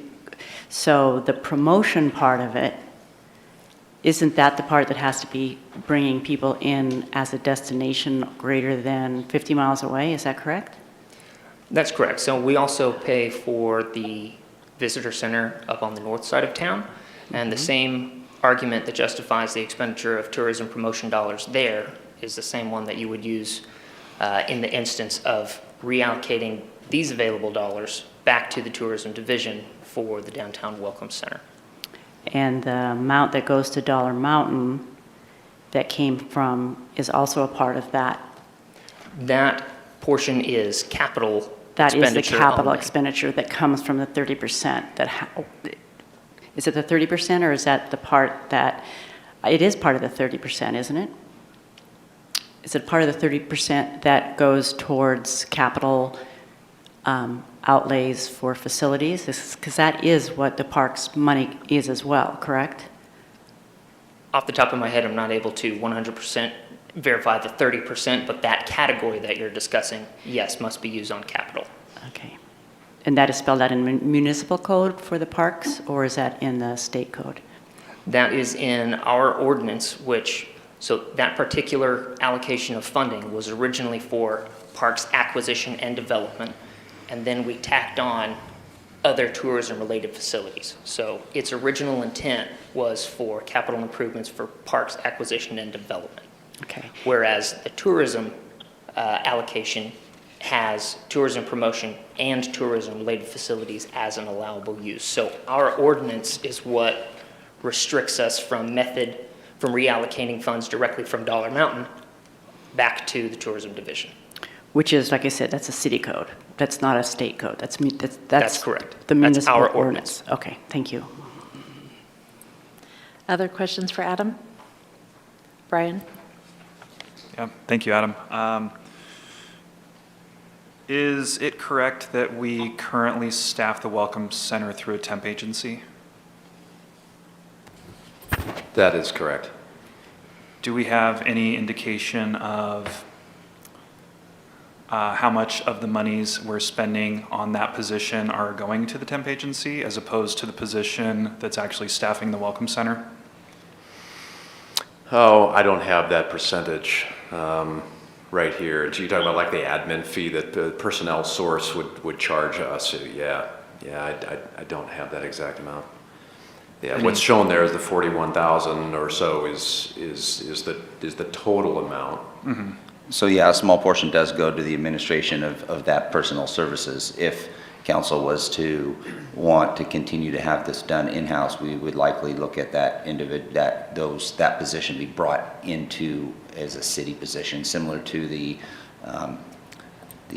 assistant for the recreation coordinator in that position.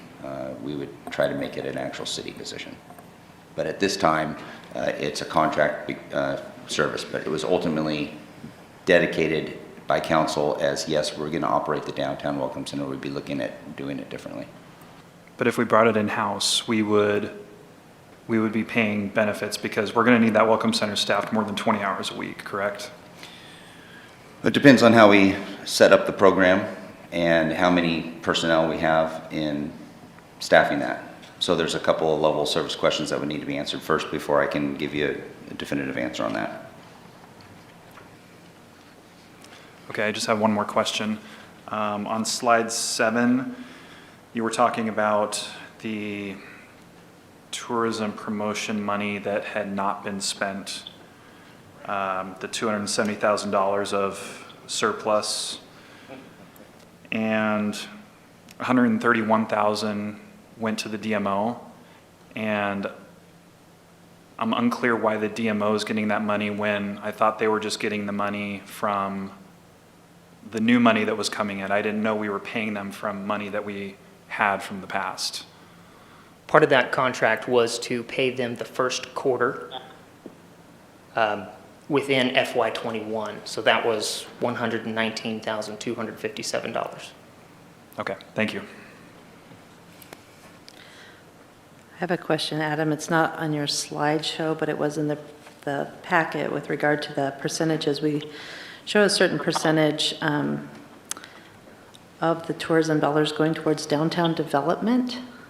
What does that pay for? Does that go to community development, or is there like some sort of downtown services? There is a division called downtown development, and there's a portion of it that is staffing, but there are other things as well that Brad would have a better handle on the specifics of, or that we could come back to you or provide a memo perhaps on the details of that. However, downtown development is also supported by general support, which means that the lodging tax funds that it does receive are not enough to cover the expenditures in that division. Okay, thank you. Brian has given me something that, okay, something that was presented at a previous meeting that spells it out here. Are there other questions right now for Adam? Brian? Is there any opportunity for us to staff the Welcome Center with existing staffing? Anyone that is currently already employed by the city that could potentially staff the Welcome Center? We do not have the bandwidth to transition a full-time, part-time employee into being the Downtown Services Welcome Center ambassador without changing a level of service somewhere. Okay, thanks. Valerie? Yeah, I just want clarification if we choose to do something on a temporary basis, as we know, because I think there's a lot of unanswered questions at this point in time. I mean, obviously, you know, there's a conversation that we had at one point with the chamber that needs to be followed up on. There's the, you know, the DMO not knowing where they're going to land. There's just a lot right now that I really feel needs to be discussed, and I know, you know, there's been some other ideas thrown around about utilizing the downtown welcome center in a different way. And I know that at one point we had talked about, when we first were discussing the welcome center, a lot of us thought we were just discussing remodeling it and that sort of thing, because we know that's been on the docket for a while. So I think there's a lot of things right now that need to be kind of settled in before we make any major decisions. And so I just kind of wanted to have you review once again, you know, how we could temporarily fund it. And would that be through the next fiscal year, or anyway, just a little bit more clarity on that, because that's personally what I'm looking at, is because I know we're juggling a lot of balls in the air right now. I think all of us want to know that we need to keep it open, but we also might want to be making some changes and doing some things, you know, by the next year. So you mentioned something. Can you clarify that again, what you had come up with? From my perspective, what could provide the temporary funding, and as it's mentioned in the presentation, is general program operations. There's now $40,000 available that would cover that staff time for a pretty significant portion of the year while we make other determinations, while you make other determinations on how to fund that in the long term. The other option is just continue to pay it through downtown development. That's both of those options just draw down on general discretionary dollars. Between the two, it doesn't matter much, frankly. Okay. Either is pulling from the same pot of money, just through two different avenues. Okay, and did you say that the downtown development actually costs more than what we allot to it? Was that what you said not too long ago, or?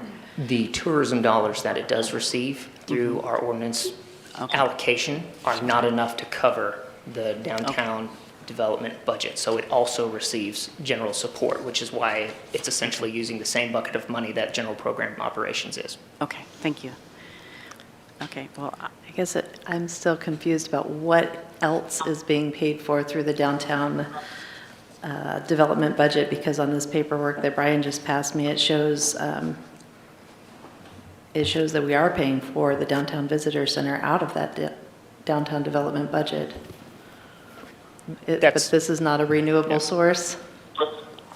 So the downtown development budget is paying for square footage. It pays for the operation and maintenance of the building, the flower basket program. It pays for the deck of lights. It pays for a lot of items like that that get performed down there, as well as for the contract for the folks that are manning that, the ambassadors.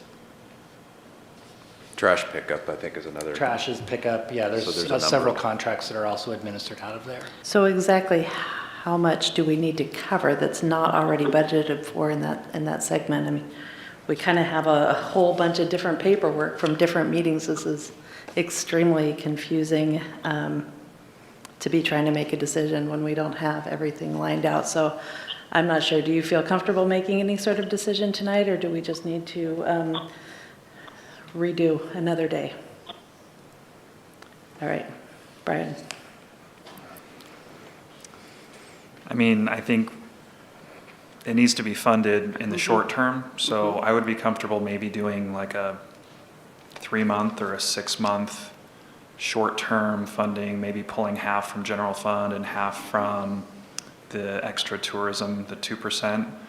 If we did 6 months, I think that would be about 15,000 from each. 3 months would be half that, but something like that could get us through until we can really get our heads around what we want to do with the Welcome Center, because it's not just staffing, it's what do we want to do with the building. I think there's a lot of conversations that still need to happen for the long-term viability of what we want that building to be, but we also need to put a Band-Aid on it, so to speak, right now. Aaron. Yeah, as Adam mentioned, as a recommendation, that probably the easiest way to do it is to just, as a potential, is to just allocate the $40,000 under general ops that is no longer allocated for the specific purpose of what its original intent was. That would provide you with an opportunity for almost the rest of this fiscal year to cover the cost of the Welcome Center as you determine what that might look like in the future from a level of service perspective.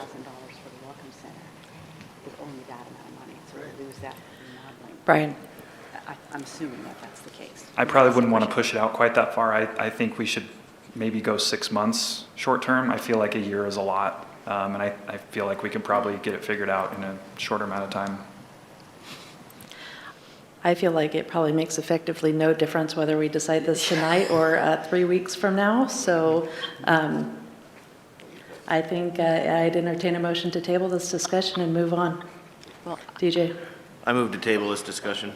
Well, I have a question about that, because it seems to me that as of June 30th, we did have a problem because we couldn't pay the person. So it seems to me that that was why this was brought up in the first place, is because as of July 1st, the funding was not there. And it seems to me that, it's pretty important that we make sure there's some funding there to pay the person who's working down there. So personally, I disagree. I think I would like to see us move it forward with the $40,000 and then deal with it after we juggle the balls. But I do believe it is a timely issue because... Okay, well, DJ has made a motion. Is there a second?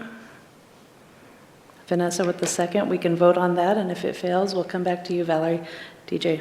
Yeah, I don't think anybody here is prepared to make an appreciable decision regarding this, and that's hence the motion.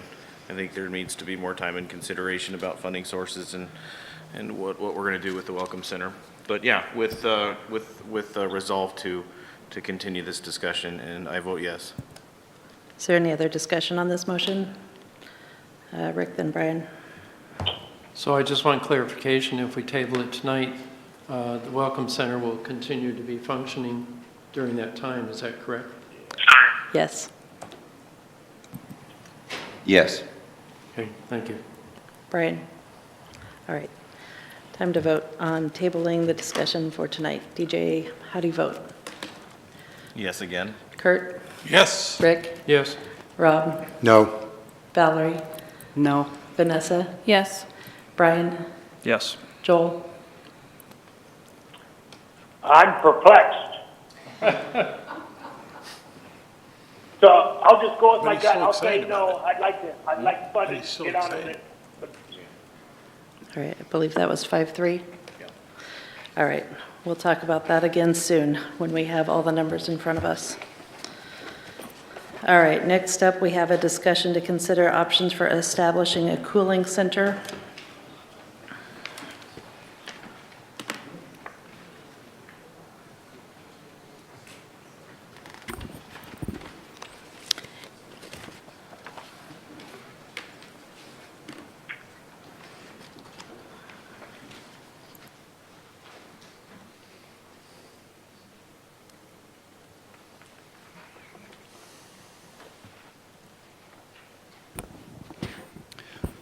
All right, good evening, Mayor. You have lost contact.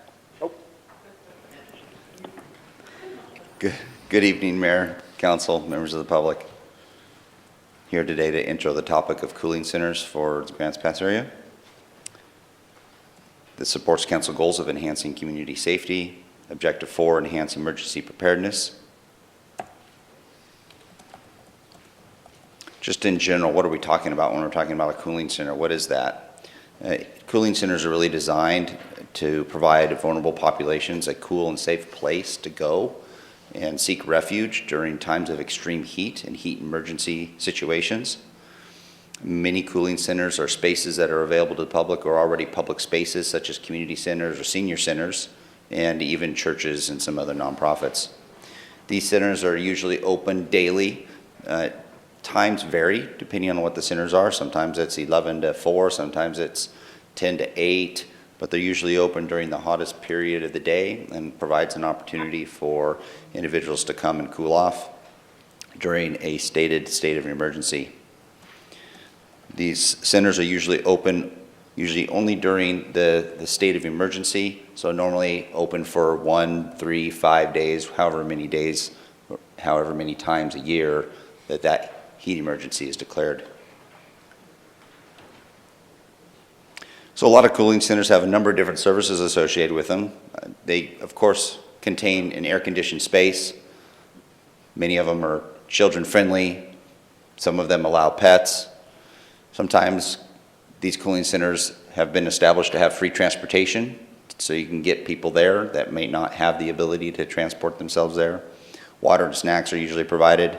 And sometimes it goes so far as to provide some form of entertainment, whether it's a running movie or music or something along those lines, bingo, whatever it is, and they have something for people to engage with while they're there. Of course, as you know, Southern Oregon, along with so many other places, are experiencing extreme heat conditions. Josephine County's actions, we did have a number of things that occur, and when we're talking about a heat emergency, that's when really the public health and emergency management kicks in, and they do daily assessments and check for the events. Both the public health and emergency management connected with the Regional Red Cross during our last heat situation and gathered what type of resources were available there. They also were key in contacting all the local agencies, whether it be All Care, UCAN, Faith Communities, Fairgrounds, to determine what options are available for our community to establish a cooling center. Public Health held some preliminary pre-planning discussions with partners to assess the readiness for deploying a formal county-level cooling site if activated. So a lot of initial work was done during this period of time. Emergency management did open up communication threads with Pacific Power in the event of significant heat-related power outages, so we'd be prepared for that. Both emergency management and public health provided a number of postings through social media and through the 211. Through all this work that they did discover and establish some cooling centers, primarily focused at the Josephine County Library District branches. Those branches were the Grants Pass branch, Cave Junction, Williams, and Wolf Creek. In addition to library branches, Harmony House also participated. The majority of those during that time were open from 11 to 4 for the public as a cooling center. Some of the things we learned, lessons learned in moving forward, was the Board of Commissioners, specifically Commissioner Fowler, did request a formal policy document to be drafted for the board's consideration during the month of July, so during this month, that would trigger decision points for excessive heat events in the future, something that we really don't have established that we're currently working on. Emergency management and public health have scheduled a mid-July date to work on a draft to prepare for the Board of Commissioners review and to potentially have a review and be shared with the City Council.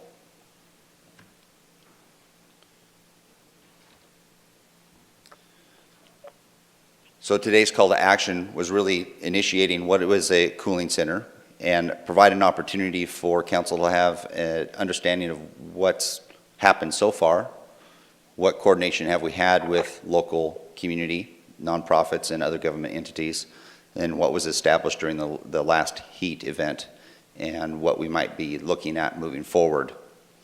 Council direction, it is at your discretion.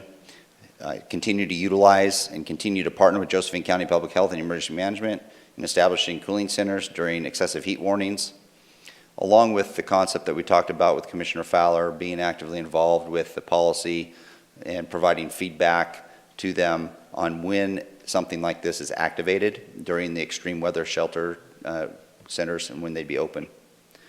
City can take even a more active role in establishing cooling centers, which may include identification of sites and operations either through community partners and contract services, which really is already taking place right now with public health and emergency management, but we could potentially take it another step further, try to contract with someone to help provide those services and or look at our in-house inventory of buildings and infrastructure to see what we could have housed as a cooling center for the public. With me this evening, because I am not the expert on cooling centers and all the work that was done by some key individuals, we have Emily Ring of Emergency Management and Leah Swanson of Public Health Emergency Program Coordinator here to answer any questions specifically to the latest activities and moving forward, and they're here with us this evening. And with that, Mayor, I turn it over to you. Thank you. Council, do you have questions? Rick, then Brian. Thank you, Aaron. Was there any contact made with the school districts? Because sometimes, like I believe District 7 has backup generators if we were to lose power, and if they could use the gym or something like that. Was there any offering or contact? So what I did, that's a great question, and what I'd like to do is invite Emily and Leah up. You can come up to the podium here to help answer some of the questions that council may have.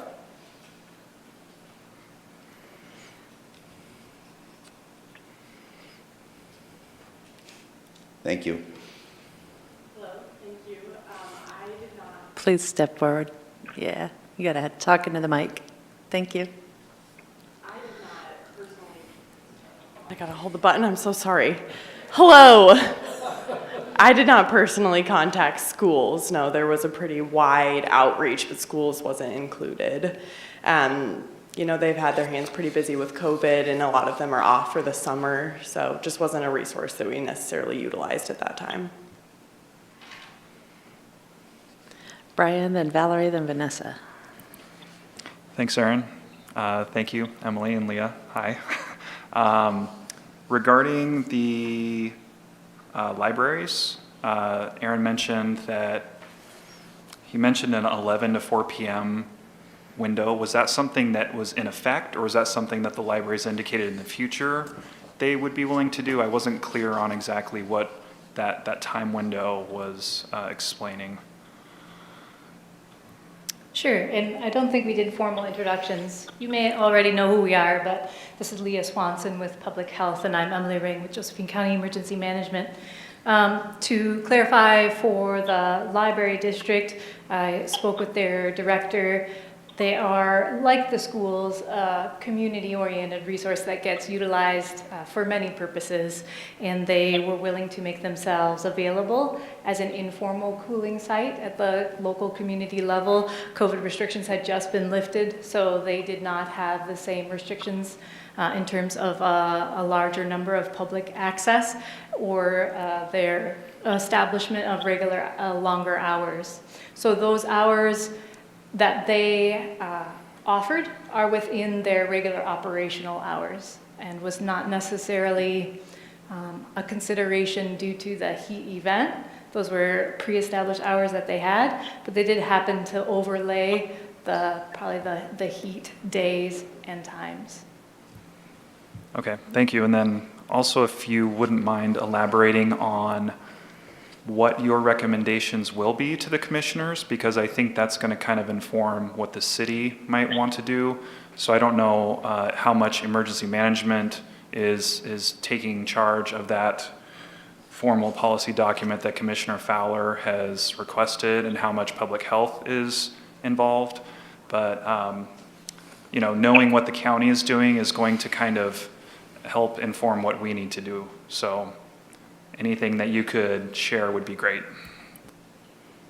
Sure, we could probably take turns, and I can explain a little bit how the hierarchy of responsibility goes. Generally, nobody wants emergency management taking control of anything. That's just not safe for anybody. Our job is to support and coordinate the responders and the decision makers and the leaders of whatever incident or crisis is occurring. So that's primarily my role. Public health has lead when it comes to mass care, mass shelter types of scenarios. So I'll let them speak to a little bit about the thoughts of what conversations may occur with the Board of Commissioners. Keep in mind it is a very preliminary process, but one we're expecting to have. Hi, everyone. I don't normally need a microphone. My name is Audrey Tiberio, and I'm here for Mike Weber. He's on vacation. So I work for Public Health. And if he were here, I know that what he would say is for us to stand something up, we would need to see a few days in a row, say like 3-4 days of 100-degree heat or predicted above 100-degree heat. Obviously, we'll want to be able to provide that for people at any given time, but the amount of manpower, the amount of resources that it would take to stand up and staff something like that in a way that kept everybody safe would take a lot of energy. So I think that the CBOs, the community-based organizations that we have right now and that we kind of have very loose agreements with, those would likely be utilized excuse me, first in a situation where we have a day that spikes to 110 degrees, something like that. It would have to be sustained, projected high, say over 100 or 105 for a few days in a row before we would really want to, or be in a place where we should stand up something for a multiple day event. And Public Health is crafting and drafting the policy for that right now, and we're utilizing other resources that are well established. Thank you. Valerie? Yeah, I guess I was just coming back to where I was thinking Public Health contacted multiple community partners on their cooling site activations or interest. And I guess what multiple community partners were actually talked about. I know I had mentioned at one point in time, there is the, a couple things, senior center, the one that opened on 9th Street, that does the Food and Friends, that is a government building, if I'm not correct, a nonprofit. I was just kind of curious. I see that Harmony House, I'm assuming Harmony House just did it on their own. Is that correct? And I don't know how many people were, did they open it for? I guess I've just been confused because I know a lot of other communities, boom, things just popped up. And so it was just kind of like, if things are popping up everywhere, why do we not have anything that pops up? And it sounds like we're starting to take those steps, but it just kind of seems like it's going to happen again. As a matter of fact, this weekend, it's going to be over 100, 2 or 3 days in a row. And it bothers me. I was up in Portland last weekend when it was 116, and I know over 107 people died, heat-related, for not having air conditioning or whatever. So I think this is just something that we really need to get on top of. Yeah, absolutely agreed. Some of the community organizations, as you can see, there was UCAN, All Care. We were able to talk to the fairgrounds manager as well, but then you look at a situation like the fairgrounds, and folks who are going to need a cooling shelter don't have transportation there. So by the time they walk up to the fairgrounds, they're going to need, a separate medical attention just for heat stroke. So it wasn't really an ideal situation. Where else did we live? What's it? Senior Center and Latter-day Saints Church. Not sure if you heard that, but it was Latter-day Saints Church and the Senior Center in Cave Junction as well. And yeah, multiple religious organizations. I think the problem that we run into is, again, just going to be having the resources and the manpower to responsibly staff these events. A lot of our public health staff is still dealing with COVID. The pandemic is not over. So it's a reality for us right now. Vanessa. This question is both for public health and emergency management. Did the Red Cross ever explicitly tell either agency that they had resources available to mobilize a cooling site? There were resources available under certain stipulations. For example, a declaration of emergency would have been part of what was necessary to respond in this situation, was public health's understanding. Would that have been the responsibility of local leadership to declare that emergency, or would that be under the jurisdiction of public health or emergency management? Either of those have the authority to authorize a declaration. Respectively, I'm seeing that the temperatures for the declared heat wave Friday, June 26th through Tuesday, June 29th was 101, 104, 113, 115, and 99 degrees. Can anyone explain why a public health emergency was not declared?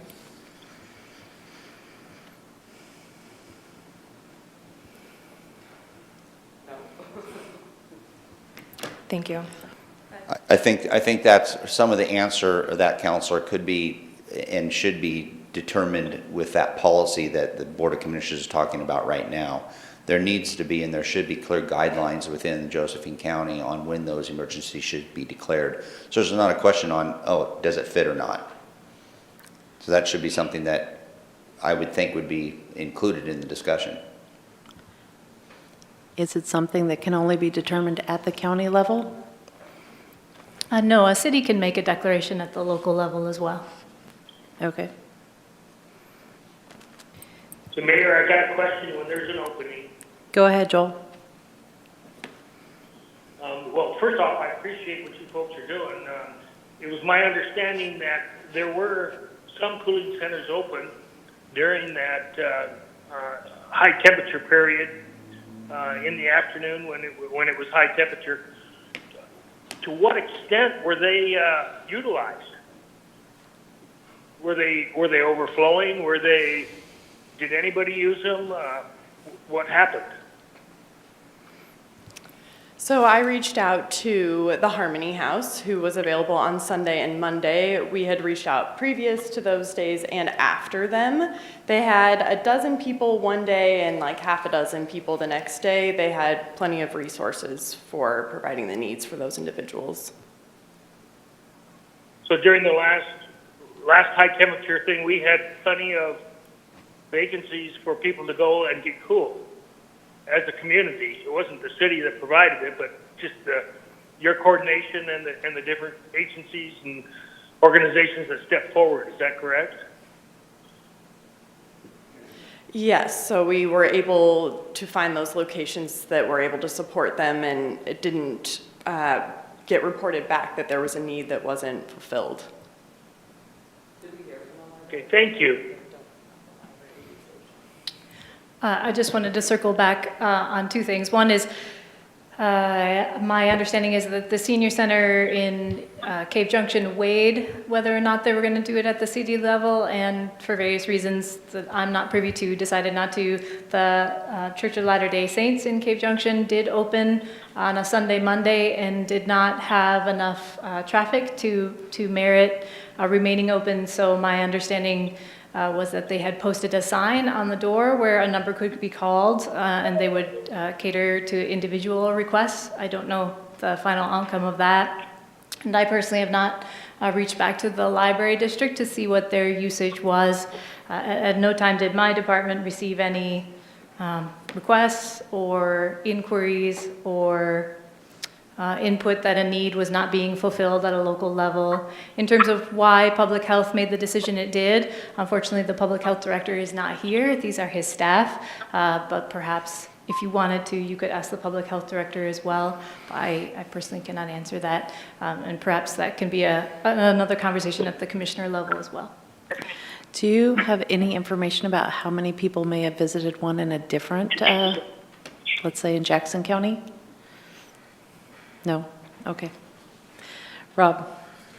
So how would the public... I did inquire, I'm so sorry, I did inquire about your question, but the emergency manager didn't have a chance. I'm sure she had her hands very full to get back to me about it. Okay. So do we have any idea, how would the public have known that any of these centers were available to them? I would expect them to be empty if no one knew about them. Correct, and that is something that can be looked at. The current approach, at least, and again, I can't speak to the city level, but at the county level is a response to a heat event is pretty rare at an official level. I don't personally know of maybe one that rumored well before my time that has happened.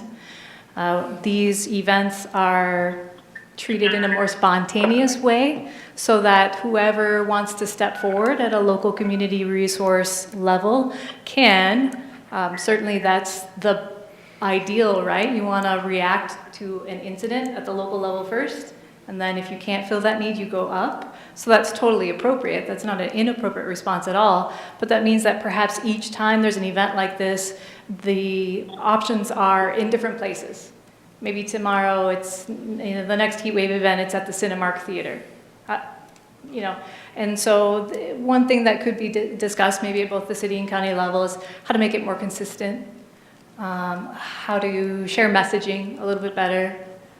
We were asked, at least at my department level, and I believe public health was as well, to utilize the state's 211 site and resource as the go-to place that they were promoting to share that information.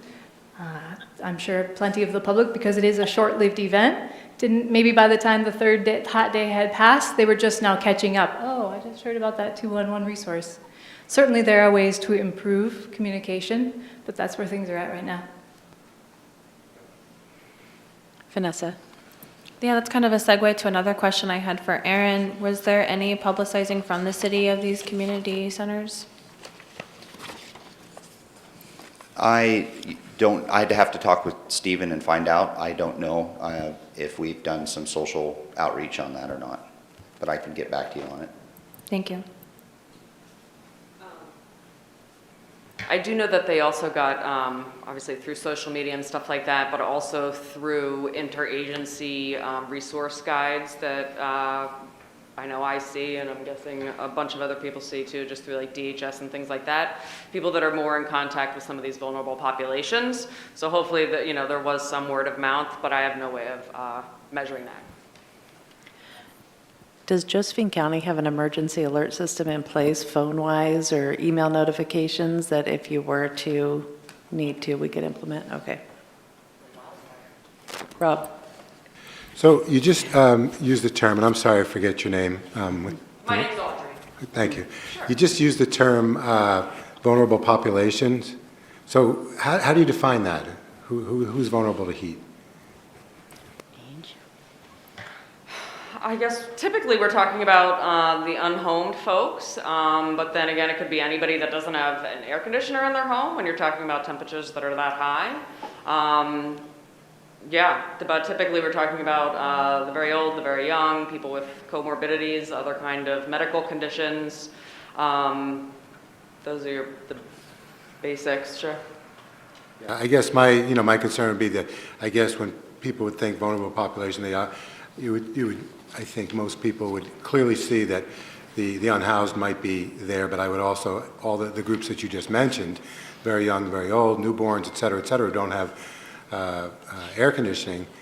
To me, that would be a really important segment to also be able to reach one way or another. Very much so. Is there anything that stands out to you, ladies, as something that the city could do better to help with this sort of incidents? It's not just the city, the city, the county, the leadership at all levels.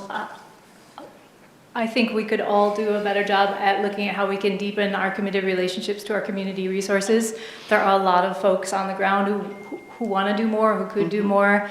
I think we tend to reach out to community organizations in a pop-up fashion during a crisis and ask, what are you providing, what can you do? And we don't often take the time in a non-crisis moment to say, how can we strengthen you and how can we support you from our leadership position? And so that's maybe a piece that is still missing. Thank you. Any other questions? Valerie? I did have a question, because you mentioned the wildfire alert system, but that's basically an alert system for wildfire evacuation. Am I correct? It's not an emergency contact system for a heat or anything, if I'm correct. I mean, that's what I understand it to be. Leah and I both have access to that system. She uses it for specific purposes from the emergency management perspective. So that is the citizen alert, the local notification system. We can use it for non-emergency purposes. We tend not to, because there's a concern of messaging fatigue. Usually we do that around very specific small groups. For example, a contact group that for some training purpose or other example.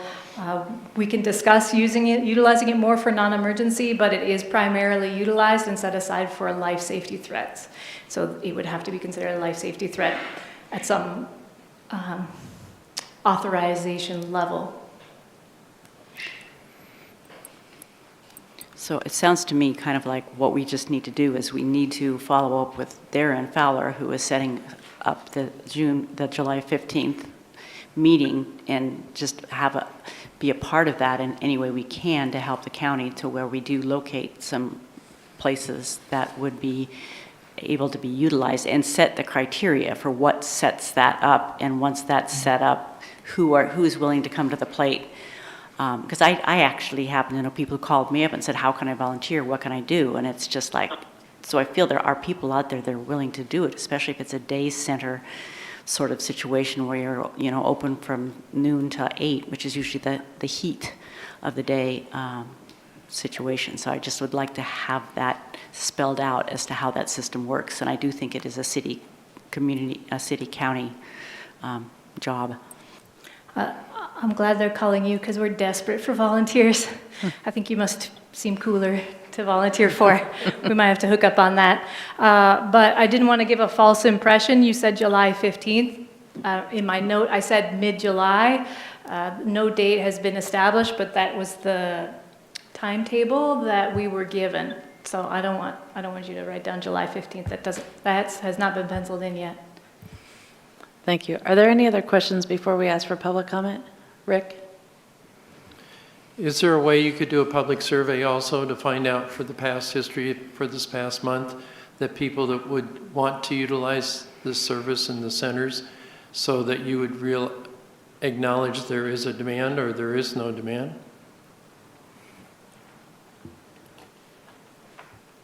Yes, there would be a way to do a public survey, and I think that we would find that there is demand. Brian? Yeah, I had a question kind of taking a step back. Emergency management does receive some level of funding from the city, is that correct? Could you speak to like how much? I'm not sure how much, your department is funded from the county or the city. We provide $80,000 for a contract to help with emergency management to do a team approach with the county. Great, thank you. Other questions? All right. Is there, I think we're done with questions, so I'm just going to ask if anyone from the public is here to speak on this issue. All right, please come forward and tell us your name, and what's going to happen is you're going to get a green light with 3 minutes to speak, and when the yellow light goes on, you have 30 seconds left.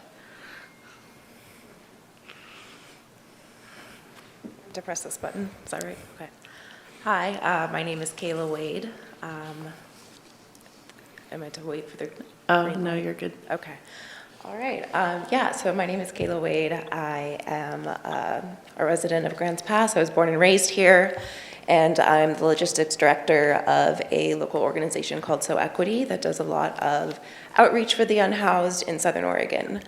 I'm going to ask that everyone gives me a little bit of grace because I am personally really frazzled and pretty exhausted from this heat.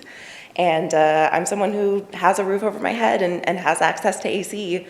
And so I can only imagine what it's like to not have that consistent access to air conditioning like the AC that we're enjoying in this room right now. And on top of that, I can't imagine what it's like to currently be unhoused and unsheltered during this heat wave, knowing that you don't have consistent access to shade or water to stay hydrated.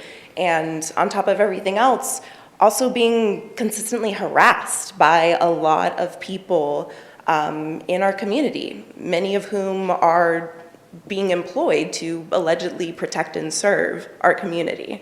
So I wanted to come here today to completely and vehemently support opening cooling shelters here in Grants Pass. As Councillor Lovelace said, people have died here in Oregon already because of this heat. And if we are going to actually fulfill our civic duty as members of this community to protect and serve our community, we need to make sure that we are doing everything we can to prevent deaths that could easily be avoided. Like I said, I was born and raised here, and I have seen this community grow and change and do so much good and take care of our own in some really incredible ways. And I know that there's more that we can do. So I'm here not only to express that as a resident here, but also as someone who can be a community partner. Like I said, we do a lot of outreach. I'm personally the logistics director, and I am personally offering my support, my resources, my time to make sure that these cooling centers get open, that they're staffed, that there are volunteers available. I'm not going to let there be any excuses around a lack of resources or a lack of volunteers. We have volunteers who are ready and willing to show up here in Grants Pass. But the problem is that we have not been able to actually find the places that we need to go. And that's what I'm asking y'all to do. Thanks. Thanks, Kayla. What was your organization again? Yeah, it's the Southern Oregon Coalition for Racial Equity, or So Equity. Okay, thank you.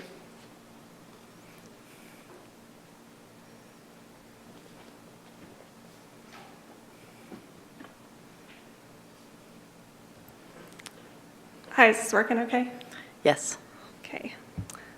I wrote a little speech, but I'm probably just going to go off script. So, my name's Grace Warner. I don't live in city limits. I live up Jump Off Joe, but I work here in town. And I'm just here representing myself today, but I do work for Women's Crisis Support Team. So I have experience working in a local shelter here and doing crisis-oriented work. And I also ask that you bear with me because I actually don't have air conditioning at my house. So I've been utilizing the library. I'm a student as well, and I've just been barely hanging in there the last couple of weeks, trying to get my homework done. So I guess I is now exiting. Sorry, continue. I just wanted to share I just heard a couple of questions come up that I think I had some answers to. I mean, one is that I heard the Harmony House discussed as though it was fully needing a mead just because a certain number of people came to it. And I feel like I personally helped share out the fact that it was opening and was really grateful that it opened. But I think we need to recognize that like faith-based programs are not low barrier and don't meet all the needs of everybody in our community. And also they had to open really last minute, and it was like the word did not get out to that many people. Personally, I contacted 211 on the Friday before that weekend because I was reaching out to people, including my supervisor, to figure out how I could make good referrals if while I was operating a crisis line, someone was looking for those resources. And 211 said to me, if you hear anything, let us know, because we're not aware of any resources. And I think that was before the Harmony House stated that they would be open. So I know that for many of you, like I followed you coming into office, and I know that this is an issue that's important to you, like how we treat people without shelter and access to other services. And so I'm sure that this is also unacceptable to you, that that's the way that our community was unprepared for a serious crisis. And I just wanted to... Joel again. Is now joining. I just wanted to state my support for this being considered a city issue. In Medford, the city did take action, and they used the senior center as a cooling shelter, and they did, I know because I volunteer in Medford sometimes too, that they were pulling volunteers from all the community organizations that are normally helping out the unhoused to staff that. And I think that that's something that this community is capable of. And I guess I'll stop. Yeah, that's it. Thank you. Thank you. Is there anyone else here who wanted to speak on this? All right, in that case, we'll turn it back over to council discussion. Any thoughts? Brian? Mayor, this is Joel. Go ahead, Joel. Oh, go ahead, Brian. I'll be after Brian. Okay. I was just going to say that we on the dais have a responsibility to protect our constituents in the city, and one of our highest goals is to enhance community safety. And so I'm a little bit uneasy about leaving it to the commissioners to solve the problem. I don't want us to fall back on that solution. So I just kind of wanted to preface this conversation with the fact that we need to look out for our constituents here. Joel? So what I heard was we got members of the community willing to step forward with different buildings that have air conditioning. Then I've heard several members of our community step forward and say they got volunteers, including a member of our own council. And what I didn't hear was some kind of matrix to communicate all that together to make it happen. And maybe it did happen and people didn't show up. I don't know. That's a possibility as well. But it just seems like we need some glue to publicize what the resources are that are available and tie those resources in with those volunteers, and it's done. Thank you. Vanessa? That sounds too simple.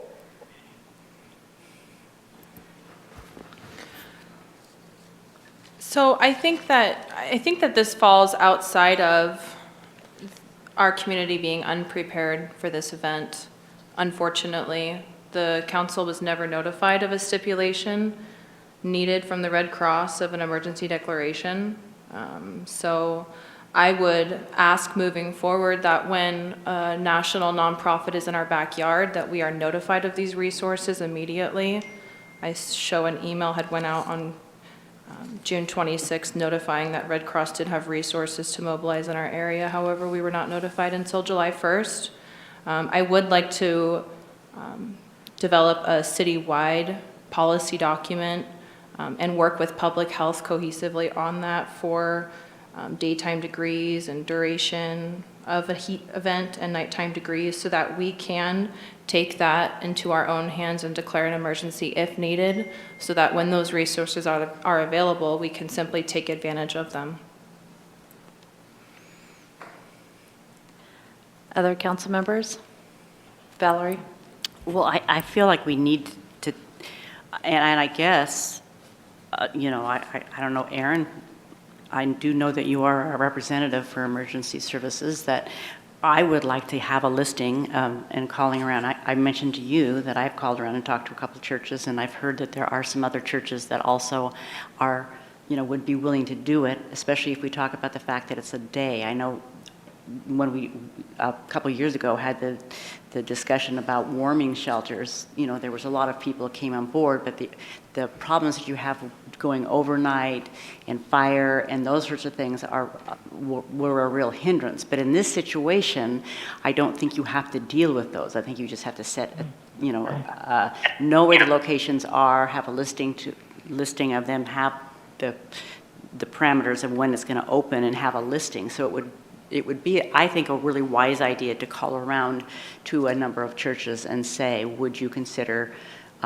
being available as a cooling center if in the future in our community? So I think we had a list of resources. And once again, I also still am curious about the senior center. I don't know the Fruitdale Grange. I mean, I can think of a lot of public buildings that we have, and to me, it seems like rather than having one, it would be better to have numerous ones kind of spread out in like each ward or something, so that we had a spot in each ward that if you knew that would be a place that you could go, and those people knew ahead of time the triggers. So I would like to get started just within our city of being able to find, you know, locations in each ward that we could start pursuing and responsibly on our part. Kurt, did you have something? Yeah, I think it's obvious to say we need a cooling center or some series of cooling centers. In this whole discussion, though, I kept waiting to hear about the transportation piece. And I don't know if RVTD could donate some transportation rides or access, but I think that would be the missing link. We'd need to hit that. Rob? Yeah, Kurt, I was thinking the same thing, but then I also remembered back a couple months ago when we had the Josephine County Transportation representative here, and I believe, if I'm not mistaken, that he was saying that one of the services they offer now is some door-to-door accommodations, and they do pick up and drop off, which really surprised me, but that was definitely one of the things that they say that they offer. So that should be able to be easily utilized by virtually anyone, I would think. I'd also like to say that it is disappointing, I guess, to say that, and granted we can learn from it, but during this last heat wave that we as a city really didn't do anything except, well, we did nothing. So that doesn't work in the future. There are a series of buildings that easily could be used, and I'm not necessarily saying that this is the best location, but the one we're sitting in is obviously open and empty almost every day. It was during COVID. There were more meetings in here because it was larger than the courtyard room, but now with COVID over, I mean, this is one room that easily could be used. So there are many. We just need to do it, and I think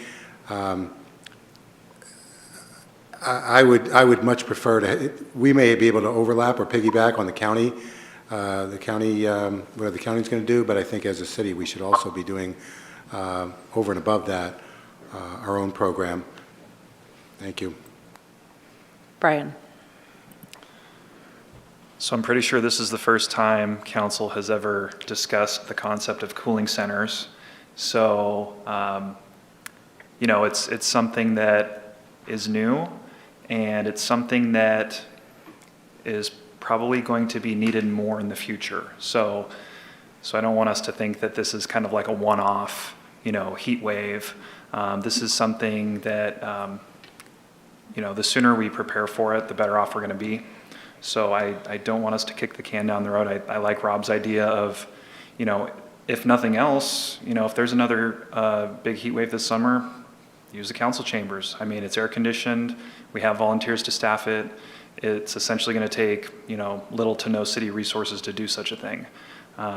In the future, in subsequent years, we could talk to the school district. I mean, there's elementary schools spread throughout the city. They all have gymnasiums that have HVAC. So, depending on the need, that's an option that could be utilized too. But at a minimum, I would like to see the city have at least one option in town, just to get us through this year until we can kind of have a more elaborate solution. I think a lot of these issues that we're discussing don't really have to do, they're not really limited just to cooling centers, but they'll come up time and time again, whether it's a power outage or a warming issue or a water issue in different parts of town or something where you need to mobilize people. You have to have these plans in place and develop the relationships ahead of time so that you know who to call in the moment when you really need it. So it's good that, that we're having this conversation now, because I think we can apply this in a lot of different ways. Hey, Mayor, this is Joel. Yep. Go ahead. So it seems to me like the Red Cross has a role to play here, and for some reason we haven't had a lot of communication with them. But they're, I bet you they already got a list of places. If not, they should have. And we can certainly collaborate with them and improve those communications. And the one thing I don't want to do is duplicate efforts needlessly. And I want to make sure that the nonprofits are successful. And that doesn't mean necessarily that they were successful over this last 6 months or whatever, but I think that would be a great place to start and see what they got, where they're headed, what we can add to it. And, if it's like Rob suggested, where we have some city resources, so be it. Let them know, and then have it be a two-way communication, so that gets out on the street, and people know where they can go. And then it's for lack of water, electrical outlets, lack of air conditioning or whatever. It's more of a holistic approach. I didn't catch what organization you were talking about, Joel. The Red Cross. Red Cross. Okay. I thought you said restaurants. I knew that wasn't right. All right. That would be good, but yeah. It's a good place to keep cool and get some cold water. Anybody else? Brian? Yeah, I'd just also like to add that I think we were kind of caught off balance this time. It came up, and that we've never come across this specific situation before. So I'm willing to kind of give us a pass on this one. But the next heat wave, I want us to be ready. Yeah, thank you. And on the next... Thank you for that. Yeah, you're welcome. You're welcome.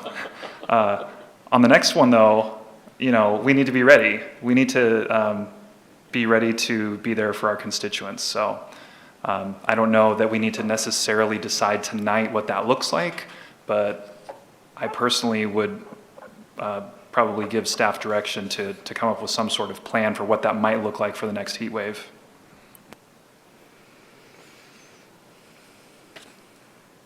Other comments? I know we don't have a resolution or anything tonight. It's just kind of a little bit of a brainstorming session while the topic is hot, so to speak. Brian? Can I make a motion to give staff direction to come up with a plan for the next heat wave? Is that appropriate?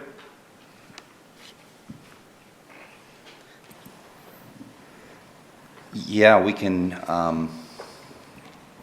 have another discussion probably at a workshop where we can talk about potential policies and implementation of an emergency that would then initiate the opening of cooling centers. and then trying to determine, like you mentioned, the locations, volunteers, and the resources required to have something ready to go. Vanessa? I'd also like in there added a commitment to notify the council when there are resources available, such as something as simple as declaring an emergency declaration for that Red Cross to move and immobilize, just as an example.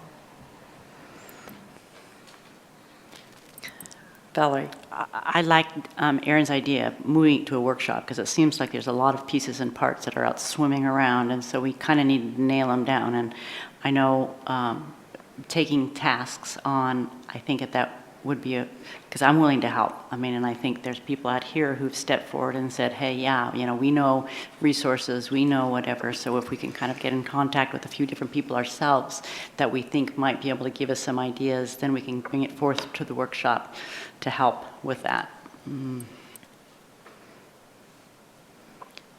actually made a motion, didn't you, Counselor? I did. Can you repeat? Sure. I move that we direct staff to bring us additional information on what we can do for cooling centers at a workshop and in a timely manner. All right, with a second from Rob there. All right, any more discussion? All right. Brian, how do you vote? Yes. DJ? No. Kurt? Yes. Rick? Yes. Rob? Yes. Valerie? Yes. Vanessa? Yes. Joel? Yes. Thank you. Passes 7-1. We'll get that on a workshop very, very soon. All right, next up, I don't know if you have the amended agenda in front of you. It's slightly different than your packet, but we have an item E, which is to consider a motion limiting homeless sweeps during high temperature conditions. And it looks like Aaron's going to present. Yeah, I just have a brief presentation to just open it up for council discussion, and it just to discuss the potential of some non-enforcement during extreme weather emergencies when it comes to camping and resting in our parks. As you know, we have an injunction with regards to Blake versus Grants Pass, and in there it specifically states what rules we need to follow until this sees and goes through its course. Specifically, when it comes to taking a look at things, the injunction specifies the city can't enforce camping procedures without 24-hour notice. There was state legislation that is looking at changing that, but I'm just telling you what's in the injunction. It further mandates that enforcement of camping prohibitions and trespass prohibitions may not occur during 9 p.m. and 7:30 a.m. April through September, or 7 p.m. to 7:30 a.m. from October through March. Now, when you talk about the potential of changes to the way we do that enforcement, it's important just to note that council is free to modify those hours as long as it makes enforcement less restrictive, not more restrictive. So, and then ultimately it's your recommendation on how you want to move forward with this. So I'll just leave that screen up. It's probably the most useful. Turn it over to you, Mayor. Questions for Aaron? No?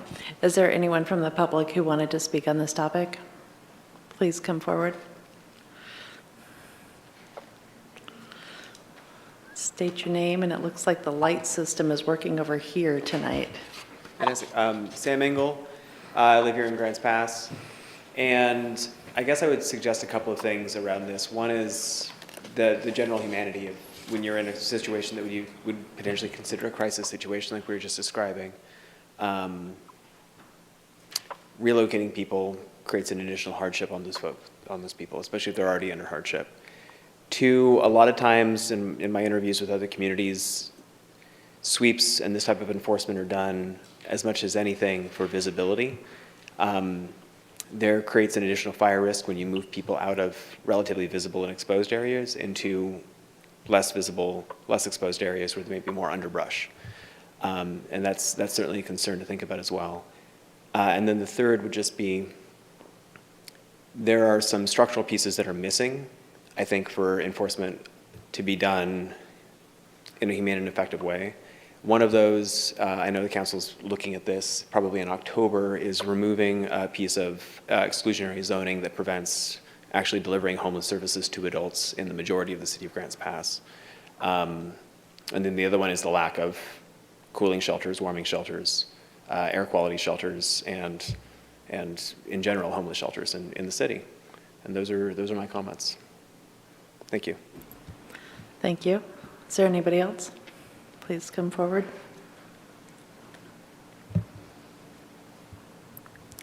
Hi, Grace Warner again.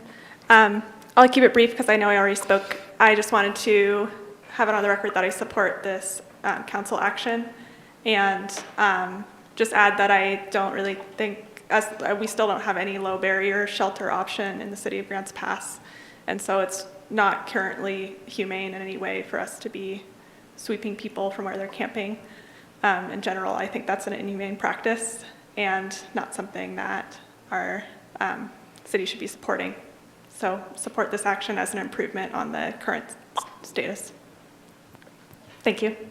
Thank you. Anyone else? All right, I'll turn it back to the council for discussion. Discussion? Valerie, then Brian.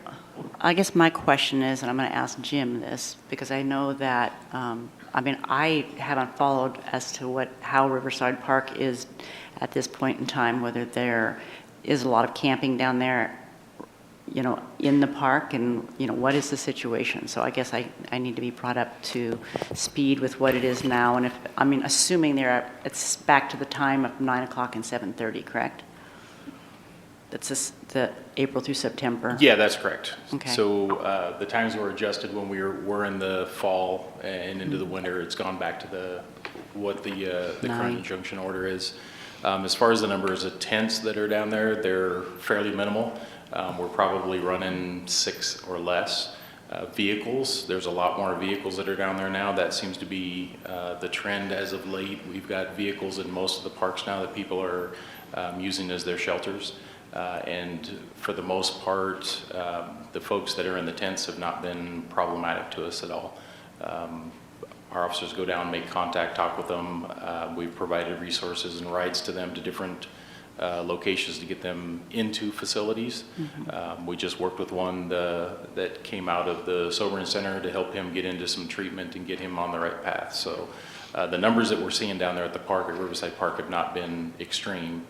We have, I think, a smaller group that continues to come back, but the vehicles have increased. Okay, how about in Riverside Park, are they basically on the west end of the park? Is that where the tents are at this point? I'm just trying to think of in terms of, are they, how, my worry the whole time has just been playground area and kids. Right. And having, the kids feel safe and that sort of thing. So that's been a concern of mine. But when I was down, and I did go down there, the camps tended to be on the west side of the park, if I was not. Yeah, most of them are closer to the Kinney property, but we have had several that have moved up into the upper level, closer to the 7th Street side, which would be on the, closer to Park Street in that area. We've got several that have been camping up in that area during the evening hours. Is there a way to separate an area off that they can stay for longer during a heat time, or is that just not a possibility? Well, during the heat time, we're not doing any enforcement on any of that. The camping issue we addressed, they're still using the park during the days. I can tell you, I was down there on Monday. We had an individual that was wanted for felony warrants that had fled on foot. The officers were searching from Baker Park back towards Riverside Park, and I was down there for almost an hour.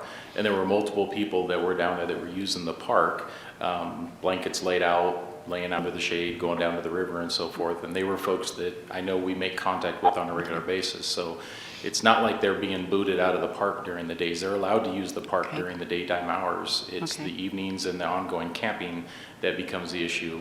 And the biggest issue really that we're dealing with right now, and Brad has been working with us with Wendy, is the amount of biohazard and the remnants of drug use that's going on down there is, it's pretty out of control. We get lots of complaints from the public about that. The bathrooms, how they're being used. There was a recent post that was just sent to me, fairly lengthy, from one of our community members that was saying, basically, don't take your kids down to the park. Concerns about the splash park being used as a facility for folks to shower there. That's been a concern as of late. So the issues that we're seeing are not necessarily with people getting removed from the park as much as it is they're just having to move around. We just, if they're in the park during the daytime, they're in the park during the daytime. That's normal use of the park. As long as they're not doing anything that violates any of the other ordinances, we're not removing people from the park during those hours. Okay, thank you. Brian? Yeah, thanks.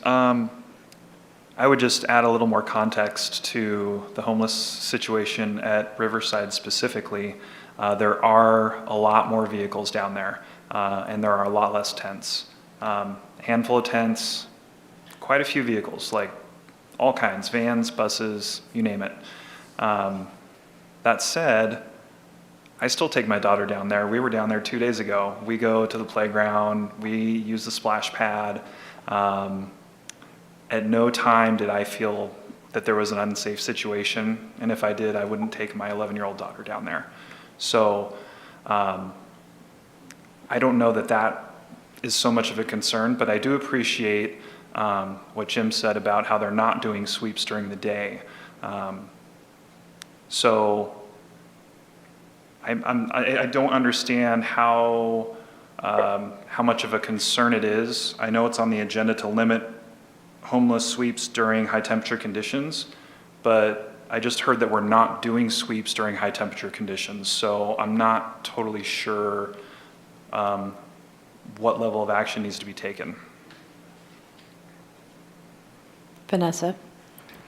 Is it fair to say at this time that that's an officer discretion to not move folks when it's hot outside? Or is that a police division policy? I'm not sure I'm tracking what you're saying. There's always officer discretion in everything, other than the mandatory requirements that the statutes clearly say that we have to take action on. In these situations, the only time that we're making contact with somebody and that there's an issue is just with usually the tent itself. The individuals obviously using the park, there's not anything to enforce unless they're doing something outside of what the ordinances say to do. If somebody had a tent up during the day right now, would you enforce it? So they would get the notice that the tent would have to be removed within the certain timeline. But then the idea, and quite honestly, we've been good with this, is that the individuals are noticed, hey, you have to take your tent down. They remove their tents, they come back and they set up. And, you know, other than one or two that have been problematic for us, for the most part, the folks that we deal with on a regular basis are not causing us problems. We're not having the issues down there that we had initially. Everybody's compliant. We provide the resources. We try to offer we offer everything that we can for resources for folks. So contrary to what you've been told sometimes, we're not going down there and just ripping tents apart and taking people out kicking and screaming. That is absolutely not happening. Our officers are providing them with resources. They're going down, they're making contact to try to get them into services best that they can. We're doing everything that we can within our power to help them get out of the situation that they're in. But you are requiring people to pack up their tents during the day right now, and then they can stay in the park. The person can stay in the park, but their camp can't Correct. stay in the park. Correct. So the camp that's is the issue. Difference of interpretation there. Further discussion? Brian? Well, since it's already, it sounds like we're not enforcing during the day, I could potentially see council considering non-enforcement of sweeps when we have more than one 100-degree plus day in a row. Like say there was a heat wave of, multiple days of 100 degrees. I could potentially see council providing direction to not do sweeps during those limited events. So that would be the only real direction I could see us considering. Vanessa? Yeah, I second that. I'll make a motion that for 2 or more consecutive days of 100-degree weather, there would be no posted camp enforcement throughout the city. Did you say 100-degree weather? Yes. Okay, was that Brian with the second? Okay, discussion? This is Joel. Yes, Joel? So one of the things that, and I've thought about this a lot, there's compassion, there's nurturing, and there's love. They're not all the same thing. And you can have compassion, like a very protective parent, that can actually hurt other kids at your kid's expense. You can have nurturing, and it's a great instinct, but you can nurture a certain segment of your population, and just like a parent, you can hurt another part of the population. With love, from my point of view, as a parent and as a community member, it is much better than the compassion or the nurturing. Now, it doesn't mean that compassion can't be good, doesn't mean that nurturing can't be good, but there's times when it hurts other people. With love, it doesn't. And what I see with the people camping down there on public ground, especially when it's hot, the kids that go down there, I've taken my grandkids down there, and unlike Brian, I did have some issues. And it was hot. And they wanted to use the sprinkle park. The place there on the west side that has the golf course, the Frisbee golf course. When was the last time somebody used that for our young people to be outside when it's hot? And you have a cold glass of water, and you're in there's a lot of shade. So I think this crosses the line. It shows compassion, it shows nurturing, but I don't think it shows love. And I think it would hurt a certain segment of our population that actually pay for our parks. So I got to vote no on it. All right. Rick? I also support the comments that Joel's made, because I feel if we open up the entire park for everybody, basically those people that are looking for alternative sites because maybe they don't have a place to go, and I'm not sure that they shouldn't have a place to go, but the park was created for the community and for people to go down there, and whether you're a woman or a child and so forth, they should feel safe. And I don't think they should be deprived of the park during the summer months. So don't know that I have an answer. Maybe one would be to designate a certain area during this time where they could occupy. But as I said, I don't have an answer. But I'm not willing to give up the opportunity for the public who's paid for the park not to be able to have use of it. Thank you. Rob? I think we've heard from Jim and others is that the fact is that the people who are residing in the tents are generally going to be in the park anyway. So I really don't follow that discussion about trying to make the park safe for everyone by making certain people take their tents down. It's two different issues. They're going to be in the park anyway. And we heard from police perspective, they're in the shade, they're going down by the river. They're staying in the park generally anyway, because they don't have a better place to go.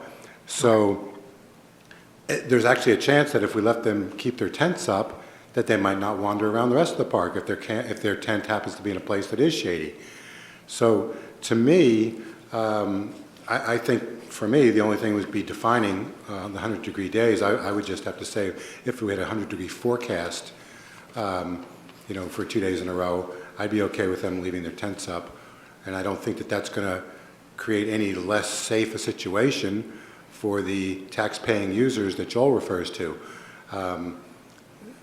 We already heard that many of these people are staying in the park anyway. So, you know, making them go through the hassle of taking their tents down doesn't necessarily change the fact that they're in the park, and I don't see it making things any safer. So rather than be vindictive towards them and force them to take their tents down when it's over 100 degrees, I'd say let them leave the tents up. There's a chance they'll stay in the tent all day. And then Joel and others wouldn't have to see them if they stay in their tent. Vanessa? I think it's also worth mentioning, a couple of counselors has been concerned about folks who go to the park to recreate, but I think that we should also consider the safety of the folks who are resting in the park, because although we are having this discussion from our air-conditioned council chambers, and we'll get into our air-conditioned vehicles and go home to our air-conditioned cars, our air-conditioned homes, a lot of these people that are using this space to rest are often dehydrated, they can be undernourished, they don't potentially have the ability to advocate for themselves in the way that they need advocating. So I think being humane and allowing them to rest in the park when it's over 100 degrees, these events are not supposed to be something that happens every weekend. These are supposed to be just a few days out of the year that we experience where we live. So I think it would just be providing a hand up for folks who really need it. Further discussion? Valerie? I have a question of Jim. So people who are in the cars, they don't have to leave every day. Is that correct? I mean, just curious what the policy is in the car issue. So in working with our attorney who's handling this incident, we've been treating vehicles much like a shelter. So we do make contact with them, especially the issue that we've been having is the trash, the amount of debris that's there, feces, things like that that are around the vehicles. So we're taking action on that to make sure that that doesn't continue. So as far as the vehicles go, generally we require them to move. They can't just stay in the same spot. And it also depends on the vehicle. We've had vehicles that were actually towed down there and left at the park on blocks. So that's unsafe for kids to be around. So we've taken action on those as well, because you just can't bring inoperable vehicles and leave them down there, especially where they were sitting. They would have rolled right down the hill, and if kids are down at the hill, it's just not acceptable. So that's how we've been treating them and making contact with folks and getting their cooperation with that. So you're saying basically it's the same thing as the tent shelter. They have the 24 hours, and at that point they need to move them. Yeah, we're not posting the vehicles. We've just been able to talk to them and get them to cooperate with us. So I don't know that we've actually been posting any of the vehicles. Most of the people have been cooperative, and and a lot of them actually just head out in the morning. They move out and go do their stuff during the day, and then they will come back in the evenings and set up. Mayor, I have a point of order. I'd like to ask for a vote to extend beyond 9 o'clock. Yes, the 9 o'clock. All right. So you're going to make a motion? I'd like to make a motion to extend beyond 9 o'clock. Is there a second? Third, the second. All in favor of extending the meeting past 9 o'clock? Any opposed? Did you just vote no? I voted. DJ voted no. That's a first. All right. No, it's not. Well, passed. How'd you vote, Joel? You know, I'm in a park with my grandkids. I would like to vote no. All right. Well, we're still carrying on 6-2 then. I'm out here in the heat. Look at everybody, Rob. All right. Any other discussion on the motion? We have DJ. Yeah, I'm going to be voting no on this. We have an injunction. I'm inclined to honor the words of the injunction, and I'm finding no correlation between the city's involvement with these heat events and when people should be available to camp in our parks. I think our police officers are handling this very well, and I have no interest in managing it beyond what the injunction currently states. Whereas we have an issue with the unhoused and cooling shelters, warming shelters, transitional housing, everything involved with the housing spectrum. This is not the answer, and I'm not inclined to pursue it. All right, so the motion is that if there are predicted to be 2 or more days of 100-degree plus weather, that we would not enforce the homeless camps sweeps during the day, during those days. Any more discussion? Vanessa started it. How do you vote? Yes. Brian? Yes. DJ? No. Kurt? Yes. Rick? No. Rob? Yes. Valerie? No. And Joel? No. All right, split 4-4. I'm going to vote in favor of the motion.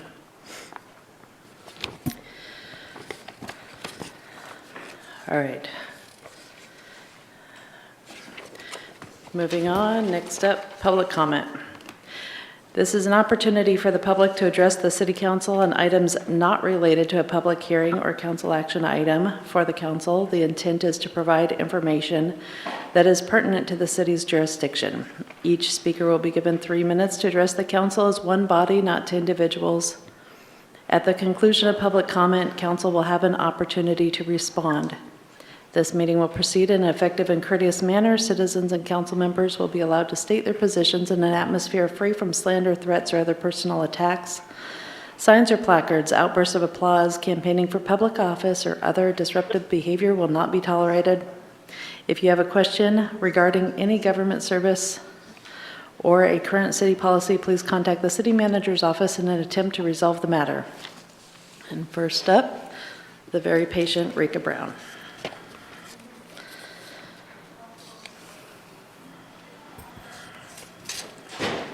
Rika Brown, Grants Pass.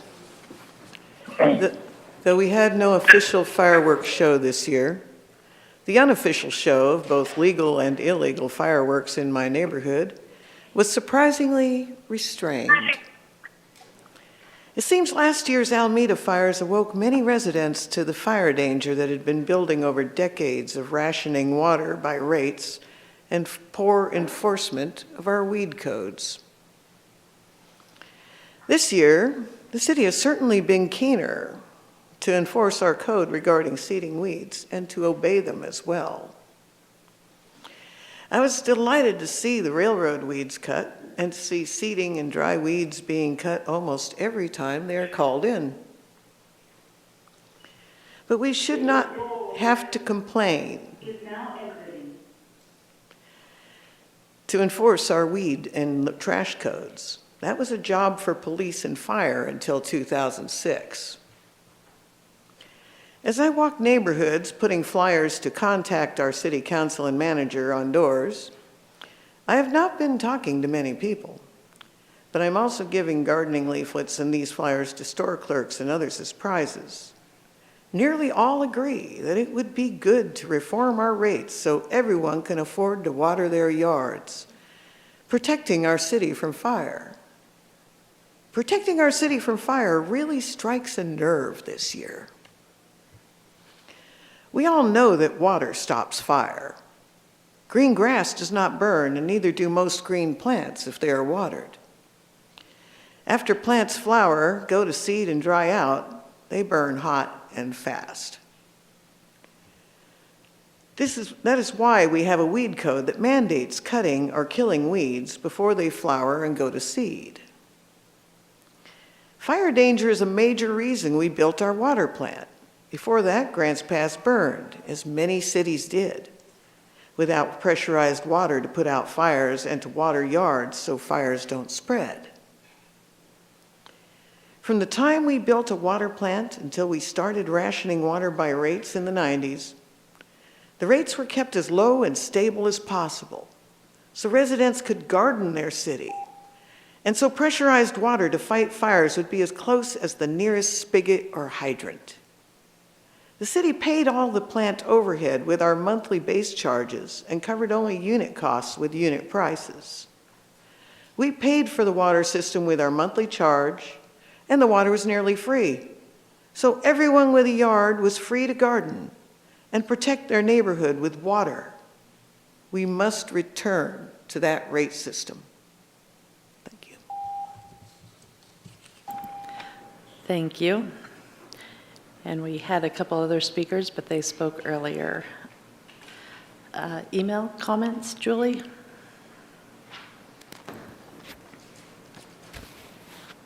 There were 16 emails complaining about camping and trash in the city parks, 6 requesting establishing cooling shelters in Grants Pass, 2, requesting banning fireworks. There was a request to change the city's water rates, request regarding the marathon marker dedication, fire safety, and a recent visit to Grants Pass complaining of excessive noise downtown, and a complaint about the closure of Lulu's restaurant. Thank you. Council, did you want to review public comment? Valerie? I did have a question. I thought there was a complaint about Mill Street, truck parking and RV parking on Mill Street. Did anybody else get that one? Yeah, there was and I was going to respond to it because I know that area of Mill Street, and they were talking about with the building of the water plant and the trucks coming in and out, that they could see it could become even more dangerous. The city has gone out and painted some yellow lines. I think it was Riverside that was Concrete was complaining that it's very difficult for them to pull out, and they really feel that there's going to be a major accident there because of the amount of trucks that are parked along the way. So it sounded like a very legitimate concern. So I wanted to bring it forward. We'll have Public Works and our streets take a look at that. You're right, sometimes we do need to extend the yellow no parking signs to increase the visibility, but we'll follow up on that one. Thank you. Brian? Yeah, I'll follow up on Rika's comment. I also received some emails from constituents regarding the water rate structure, and it's something that I've been concerned with for some time, and I am going to do some background work, and I hope to have a discussion at some point about the water rate structure for the city. Thank you. All right, consent agenda. DJ. Let's see, Mayor and I talked at the last agenda meeting, and probably not going to be reading all of the consent agenda items. Probably for now, just maybe not the minutes, but I'm starting to think that there's really no point in reading all of the consent agenda. It's kind of an antiquated request that's just been kind of facilitated through time. So we got item A, resolution designated the Community Development Director as the certifying officer for environmental reviews according to the Code of Federal Regulations. Item B, resolution authorizing the city manager to enter into a contract extension for the annual municipal auditor services. Item C, resolution terminating the declaration of a state of emergency in Grants Pass due to COVID-19. Item D, resolution authorizing the city manager to enter into an intergovernmental agreement with ODOT for Grants Pass ADA improvements. Item E, motion approving the Development Code text amendments, Article 30 findings of fact, followed by 7 motions to approve the minutes of City Council and Advisory Committee. And with that, I make a motion to accept the consent agenda. Second from Valerie. You have a question? Not a question, just for Julie, a correction. I'm going to be that person again. On page 86, for the Housing Advisory Committee meetings, it's a simple one. Just at the end, the next meeting date should be modified to April 16th at 0900. Right now, it's March 19th. To recap, page 86, the very bottom. I'm not sure whether we can modify a committee's minutes that have been voted on by them. Is there any?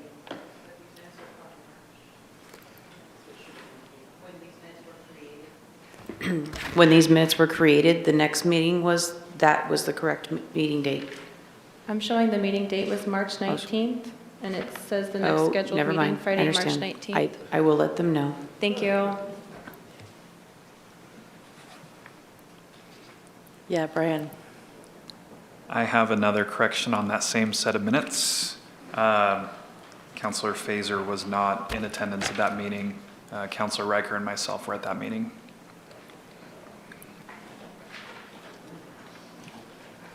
What's the precedent for making correction to committee minutes? Do you have any idea? Just provide that in the motion for correction, and we'll make that note on record. Okay, so we had a motion to approve the consent agenda. Do you wish to modify it? Yeah, modify the motions with 2 corrections. All right, thank you. All in favor of approving the consent agenda with the corrections to item number H? Any opposed? All right. Joel, are you still with us? I don't think he is. Yeah, that's what I thought. Okay, motion passes 7-0. Yeah. All right, matters for mayor, council, and staff. I was just going to bring up that due to the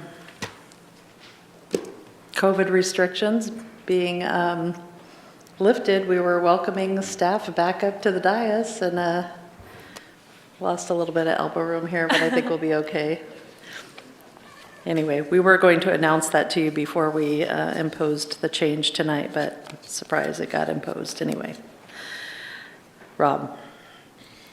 Yeah, we got a memo emailed to us, and it was on the dais as well, regarding the trust for the community center funding, and which I guess in the, they tear down the Isaac Walton building, kind of, the two are kind of linked. And we were told, council was told that there's, I guess, $150,000 in that trust or in that account to be used for something similar in the future.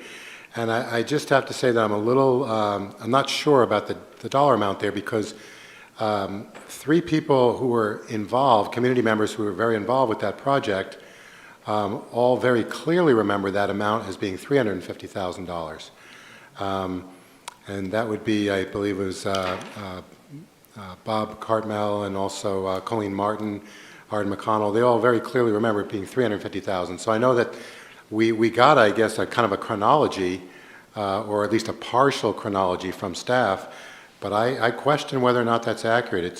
People who are close to it at the time are quite sure that that figure is not accurate.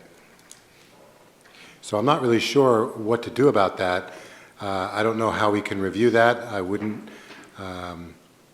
but it's a pretty big discrepancy, and I just don't know how the staff is sure that it's 150 when people who are close to it are sure that it was 350.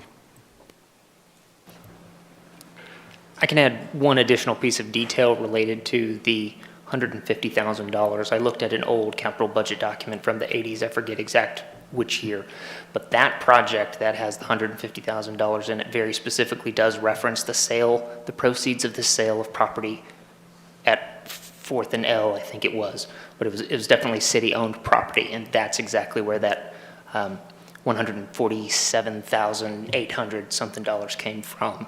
That's now in the Isaac Walton building project. And I found that out after providing the memo to Aaron, who provided it to you. But there was funds from more funds from a decade or 2 before that as well, 2 decades before that. I'm not aware of any pot of $300,000 that are available. I'd appreciate having some more information. If you have it, then I can certainly research. But as far as the 150 that's in the capital project that we have now, I believe I did find a good answer to the originating source of those funds. So, I have counselors on both sides of me with more history and longer term than I've been, and they both also remember 350.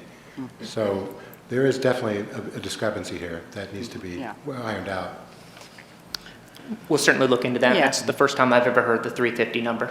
Yeah, it was I want to say 380, because I remember there being a money, but somewhere around that amount of money that was in the Isaac Walton fund for a long time, and I probably have the budget books that have that listed in there. Yeah, we'll just go back and take a look at those Yeah. and give you an accounting of the past couple of years and until we determine that. And I agree that probably that particular land was 150-some,000, but there was more money in it beyond that as well. So I'll help look for that information.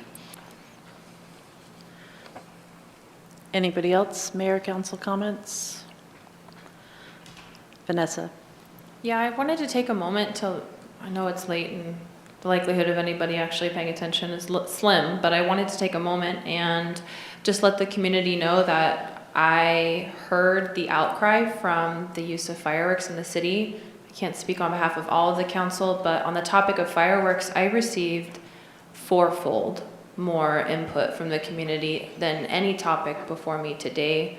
I think people are rightfully very scared. And I think it's a discussion worth having on the council. Now, I know that July 4th has come and gone, but July 4th will come again next year, so I think this is something worth revisiting. Rob? Yeah, I have to say that I know that Rika said in her neighborhood she felt that fireworks use was down. I did not find that in my neighborhood at all. I went out walking from about 9:30 till 10 o'clock that night, so basically right after sundown. There were multiple 60 to 100 foot aerial mortars going up. I have a 100-foot tree in my backyard, and so I kind of, can gauge it, what that height is, and there was a lot of big stuff. There were other stuff that's 30, 40 feet, in addition to all the, the sparklers and things of that nature. But in my neighborhood this year, in Northwest section, and some of that, what's really concerning is that some of that action definitely happened on the west or north side of Highland, in the area that it's supposedly completely restricted. So I don't think that my section at Grants Pass, Northwest section, was definitely not any safer this year, and probably less safe. And in future years, if it's really dry again, it's really not it's a catastrophe waiting to happen. And I realize it might take 5 times the number of police that we have right now to actually fully enforce it on a holiday like that. I think maybe if there was enough publicity in the months and weeks leading up to it, maybe less fireworks would be purchased and maybe less would be used. But I think it would take a lot of publicity to potentially make a dent in that, because it definitely didn't happen this year. Brian? I agree with the comments that have been said, and I think that it might be appropriate at some point in the future to have a workshop about, what we can do to mitigate risk around wildfires surrounding July 4th specifically. One idea that I just had on my list was, and this is kind of a minor thing, but we could send a postcard to everybody that's in those fully restricted areas, just to remind them that, they're not allowed to do fireworks in those areas. So I got a point of order here. We're having a discussion about fireworks when it was not publicly noticed, and if you'd like to have a discussion, we can be sure to get it on the agenda. I would like to get that on the agenda. Thank you. Thank you. Other comments? All right. Items from staff. Anything? Adopted budget documents are available. I didn't want to put them in front of you and take up your limited space. So I've got them available for anybody who would like to take theirs home, and I'll continue to bring them until they're all collected. Thank you, Adam. Anything else? All right. Motion to adjourn? DJ? I move to adjourn. Second from Rick. All in favor of adjourning? Aye. Any opposed? I'm opposed. Thank you for that. All right, we'll see y'all next Monday. You can't get enough. Good job out there.